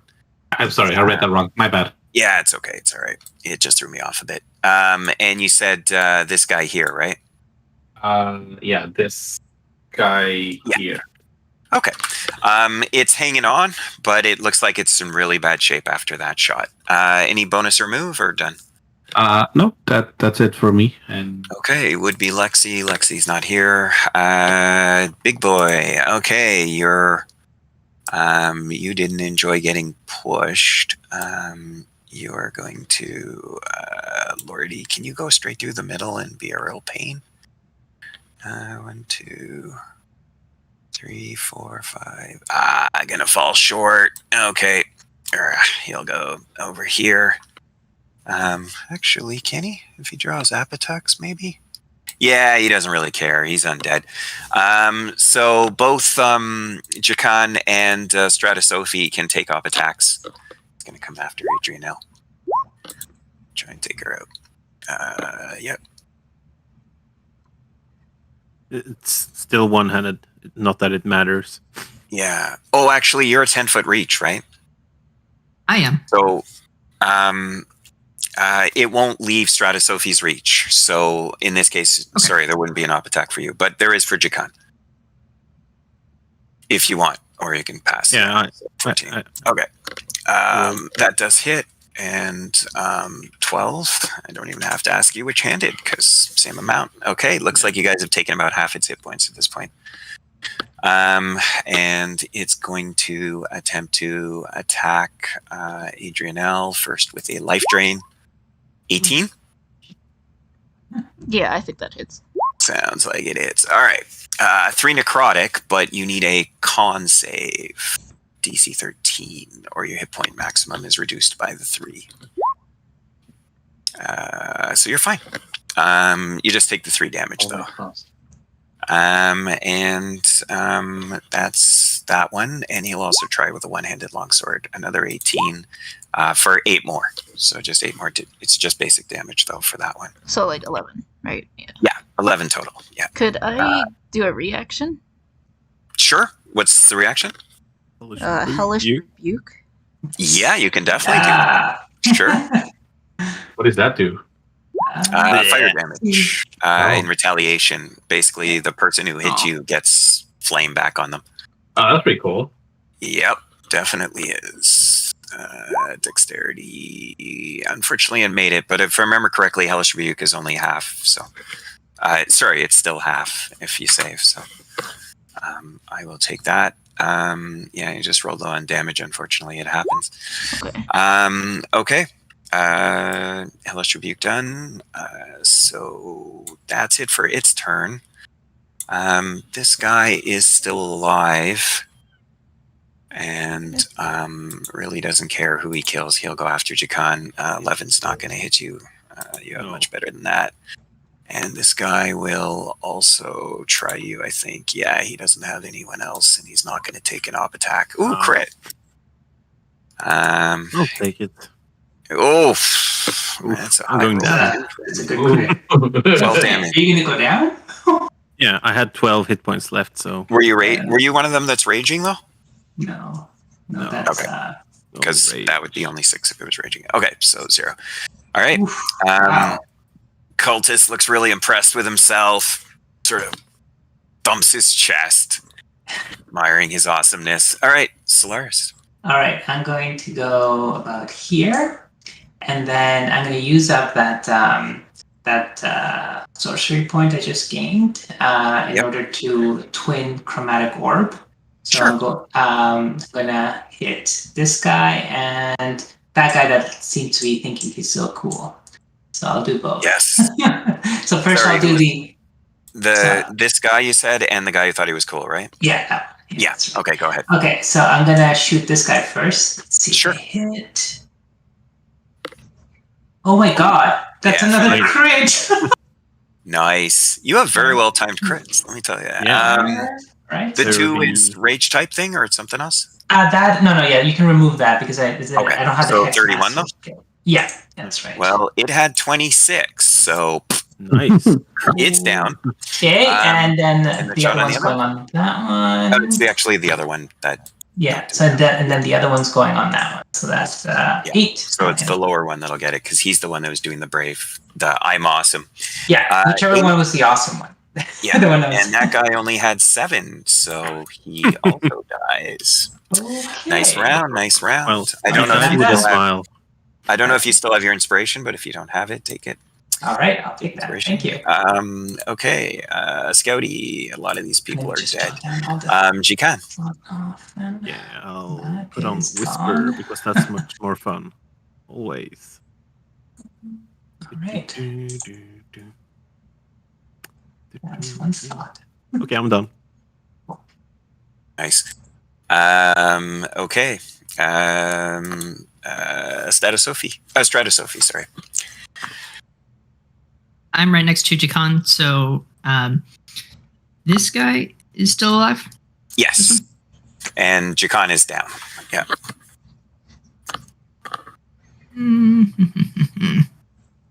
Everyone else can do that easier. So I'm going to feed Jikan with my action. I'm going to give him a potion. Sure. Okay. So Jikan, you now have 5 hit points. And any bonus or move for Stratosophie? I'd be a bit more brave. I'm going to stand right there. Sure. Okay. Adrian now. Oh, I think there's just one person left. Oh no, there's 2. 2. They're both in the web. One is affected. The other one is not. The one in the back is affected. Okay. I'll attack the one that's closer to me. Yep. With that one's looking close to dead because it got plastered before by your friendlies. Okay. So you're in a save or die situation, guy. And he dies. Because he did not have 6 hit points. Okay. Anything else for Adrian now? No. Right. This guy. Well, this guy is looking at all of his dead friends. Trying to pick who to go after. He will probably try and shoot at Stratosophie. I don't know why I have all the other stats open when they're all dead. That is not a 19 though, because he is restrained. He is at disadvantage. So that is a natural 1 and an 11, which I'm pretty sure neither of them hit you. Nope. So a pimp named Merlin.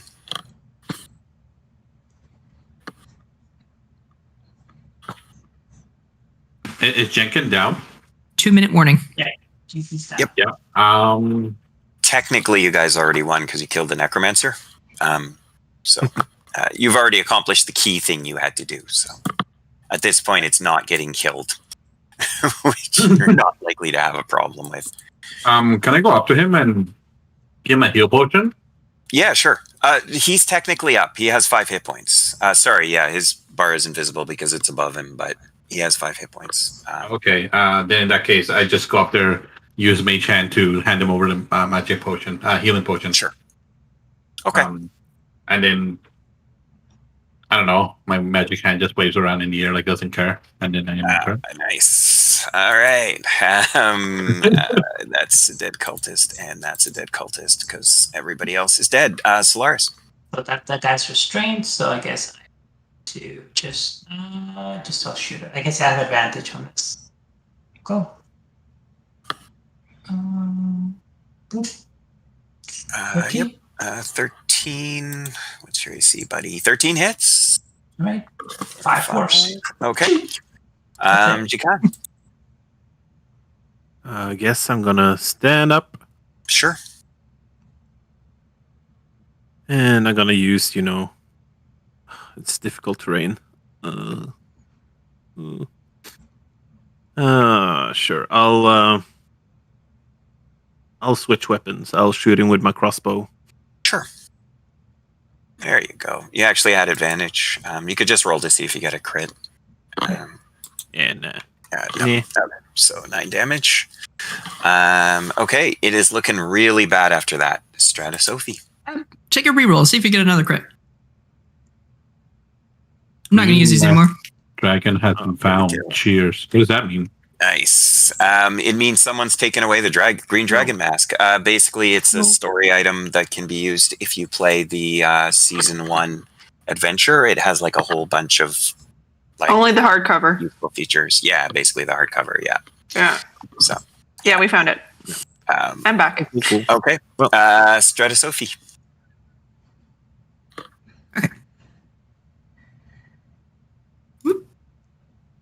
All right, and I'm going to try to lance the last one. Sure. Is she? She's in web right now, isn't she? Technically, she is. Yeah. So what do I do for web? Roll a dex save. Actually, wait. I would see the web, right?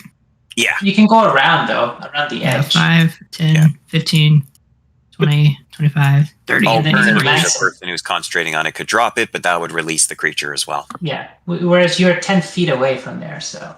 Yeah. Oh no. Reroll. I've got one. There you go. 13 is enough to hit it. Ooh. 11 damage. All right. And 11 is enough. So it dies. Yes. You should have just watched. See, you're good luck. You got him to kill him. Okay. So you have killed the necromancer. So you have accomplished your key goal here to stop the necromancer that has been causing all of this corruption. On the necromancer, you find a bunch of coins, a fancy looking emerald. You can also collect Zeralda's drow elf skinned. Yeah. Lovely. Just for you poor drow elves. There's a drow elf skin spell book. This completes the mission for the Harper mission, one of the Harper missions. Oh, cool. Yay. And you are given an option whether to turn the books over to the Harpers. If you decide to turn over the books, you're still allowed to copy one spell of the appropriate level from either book. If you don't turn it over, then you can copy as many as you want. So that is up to you. Obviously, it may help the success of the epic, so depends on whether you want to actually copy spells or not. And let me just grab the report for our... The Harpers choose to turn the books over to the Harpers. Yeah, that would be our vote. But I mean, there's 6 of us, so those are our vote to give it to the Harpers. But let the wizard find out what spell they might actually want to pick if they want just the one from either. Yeah, that's true. There might not be anything he wants. Yukan's gonna heal herself a little bit. There we go. Sounds like you guys did okay. Yeah, well, they got an extremely well-timed crit. Two of them. In the first round, they took down the circle with a quick arcana. I think it was like second or third turn. And then I think in the same turn, they crit the necromancer. But what happened if we didn't? If we let the circle do a thing? Well, the necromancer was bringing back bringing in the white, and then it was going to try and kill you. I think they're pulling us into announcements. Yeah. So you can report that the necromancer was defeated and that these spellbooks were captured. I shared the report. That's the stuff to report. And everybody jump in announcements. And back here when we're done. Hi there, we're waiting for you guys in the Epic Announcements channel. Oops, sorry.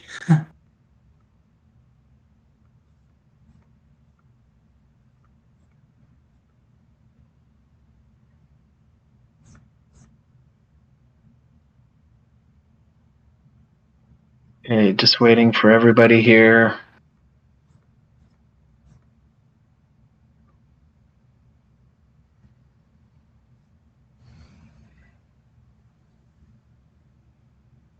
Okay, so just before we do the final announcements, if there are any more reports that need to come in from the squad leaders, aka table captains, you can give them to me now or forever hold your peace.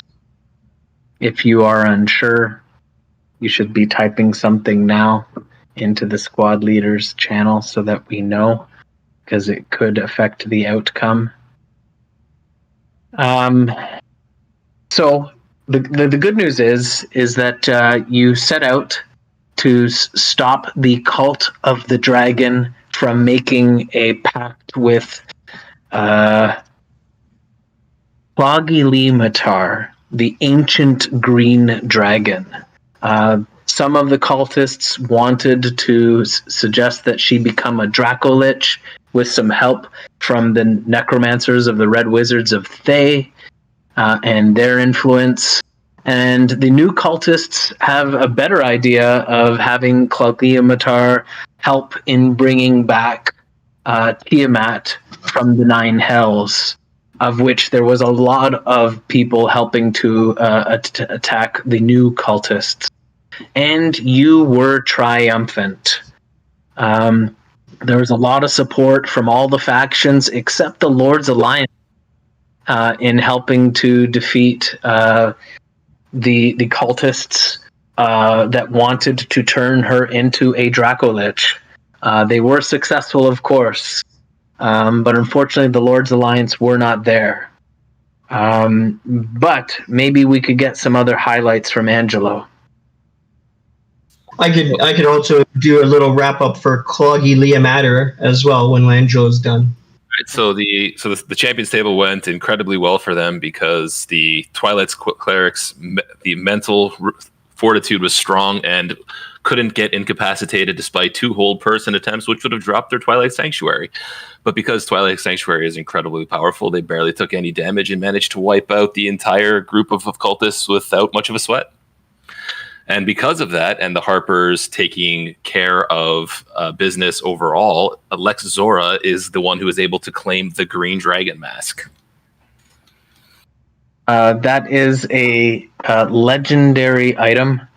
It is a story item, so it can be used by this single character should they play the Tyranny of Dragons hardcover. Unfortunately, with our more recent changes to the historic rules, it is a banned item otherwise.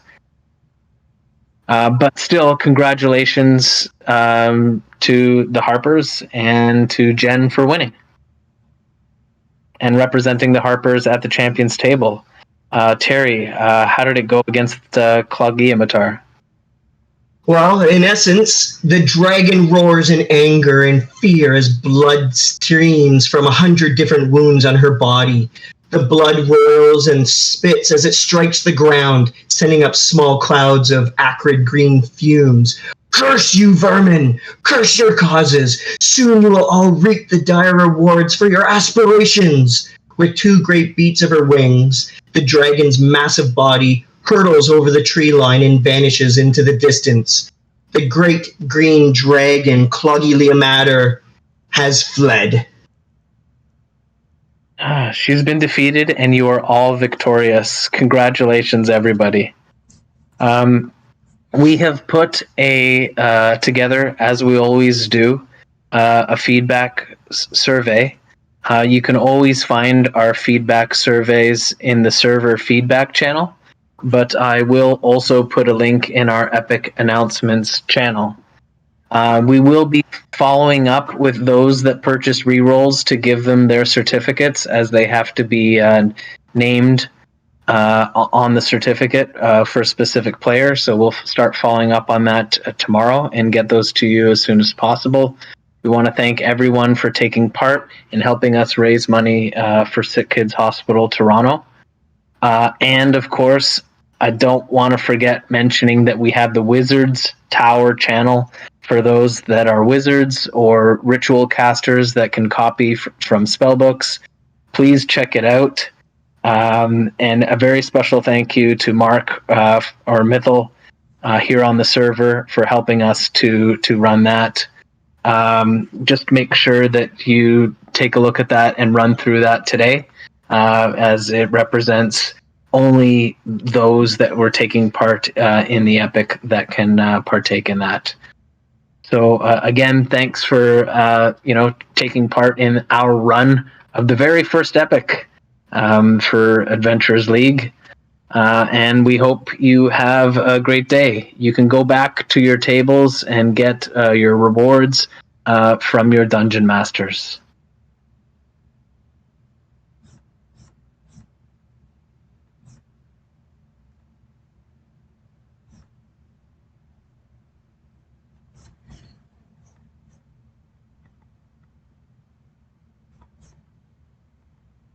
I quickly scrolled and I got it in. I just continuously keep scrolling and pushing. Yeah, I was just going to say, I'm like, no wonder. I'm like, oh, this is really hard. I'm like, stop. That's why that's what I meant at the start about the scrolling. It can be a little bit of a zoo. So. Yeah. All right. Yeah. So I come back with the mask in hand. Very nice. Nice. You're wearing your fancy mask. See, so I guess I am now. I understand why it's banned. Wow. I don't. I'll find out. Legendary resistance and wow, a lot of things. Yeah. Well, I got a mask too, and she pulls out the dinky lame mask that we stole from the other guy. Cultist mask. Which then disintegrates at the end of this. They used to allow them, and shenanigans ensued, so they had to take them away. Because this stuff happens. Okay, so you found the Amulet of Health, the +1 Longsword. As per general layout rules, the item is now replicated, so anyone who wants one can take one. If you are entering Tier 2, i.e. if you are level 4, and this adventure will take you to level 5, you can, your magic item limit, it changes before you level up.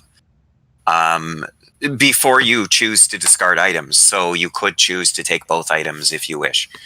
If otherwise, you're going to have to choose between any item you have and these other two items. In addition, the 2 spell books are available. And I will share those so you guys can decide if I think with all the warlocks, I'm not sure if you have a wizard. I think we have one.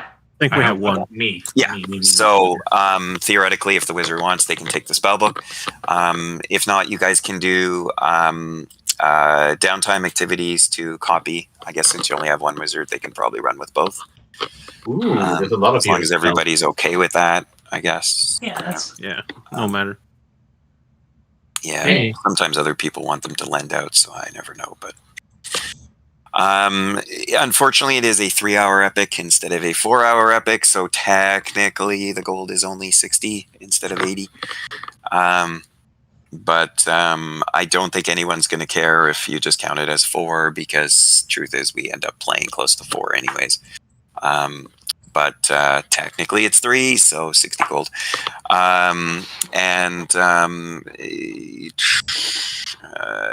Lordy, we're in historic.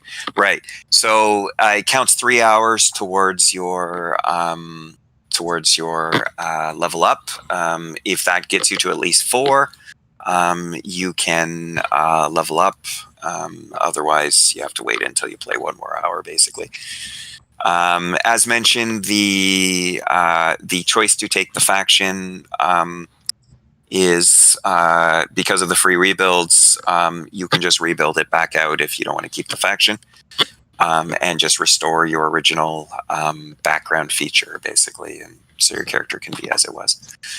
And I think that's it. So if we turn down the spell books, if we do we get anything special from that? You can still copy one of the spells from it.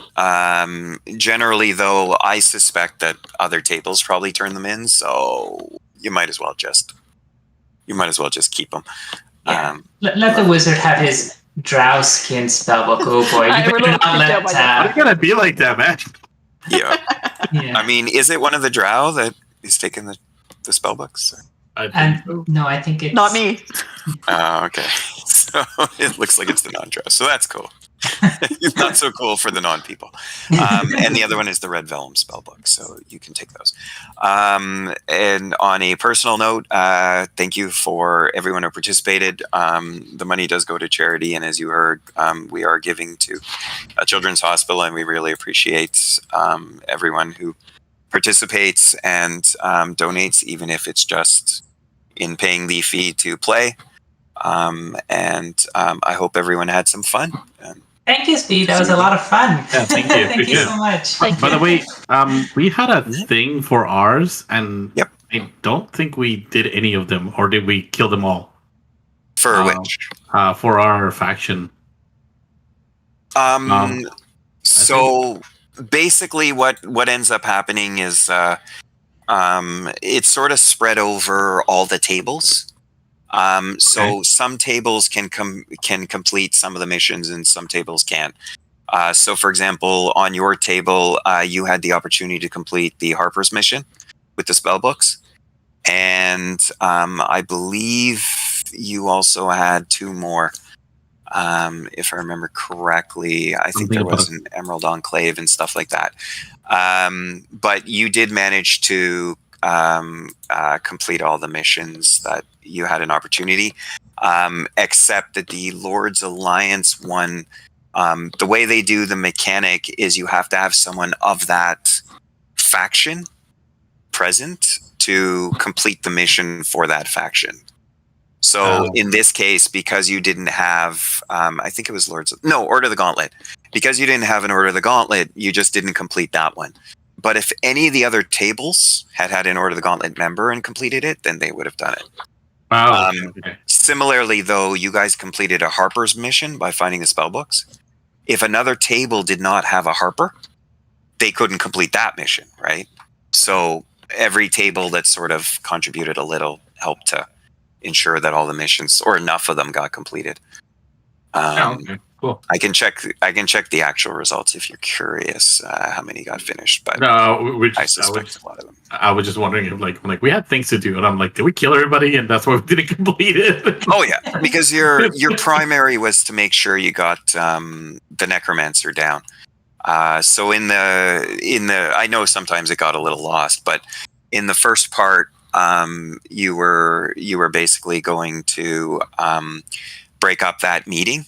So remember when you climbed up the cliff and fought them near the Griffins? That was to break up that meeting. So when you stopped those guys from making that deal, you prevented that. In the second part, you were now I'm blanky.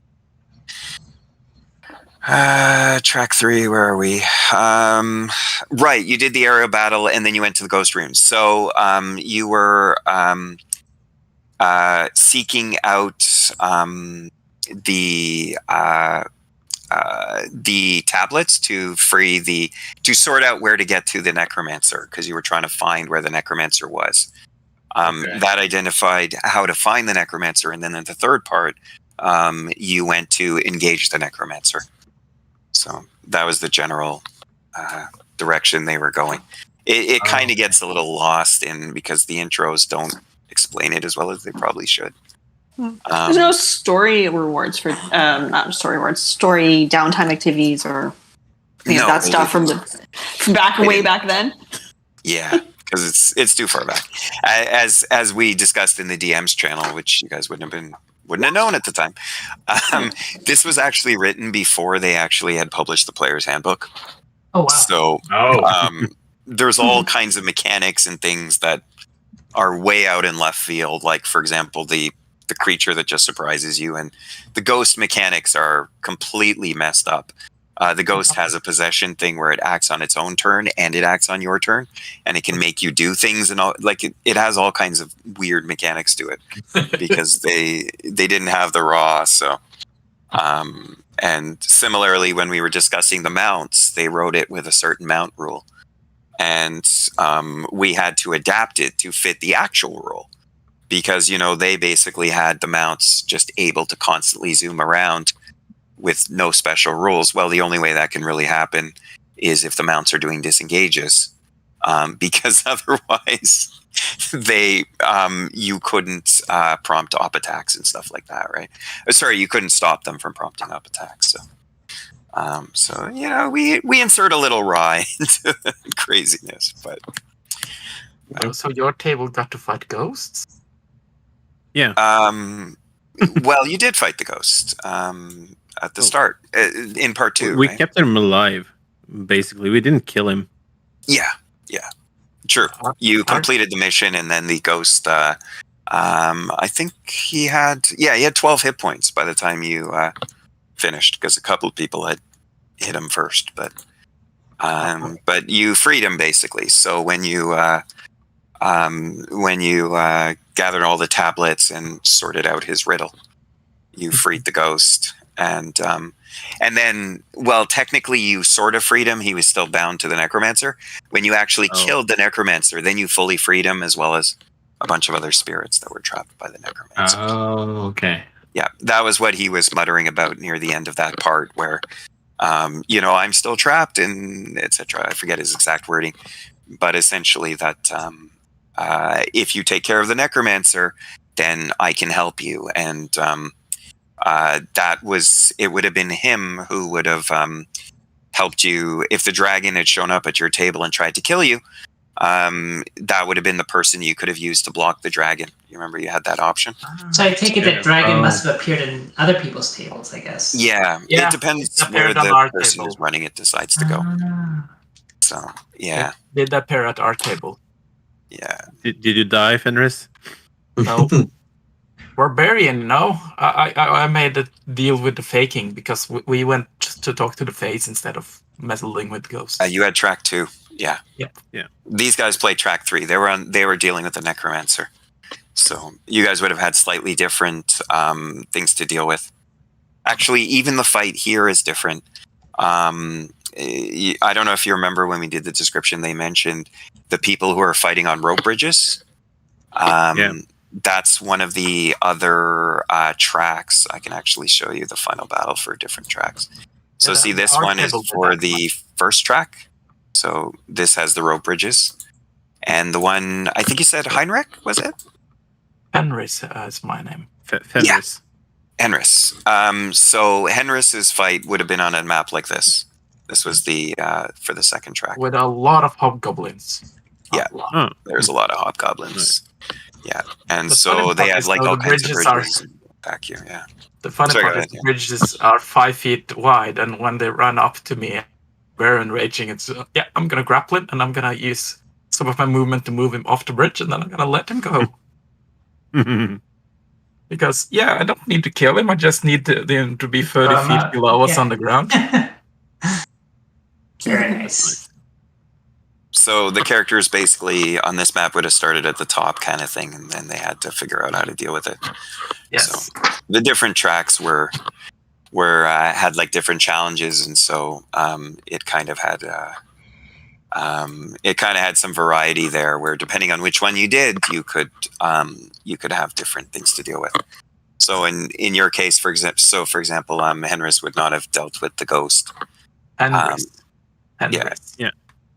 Hendrik, sir? No, Fenris. Fenris, like in the wolf. Oh, from Norse mythology.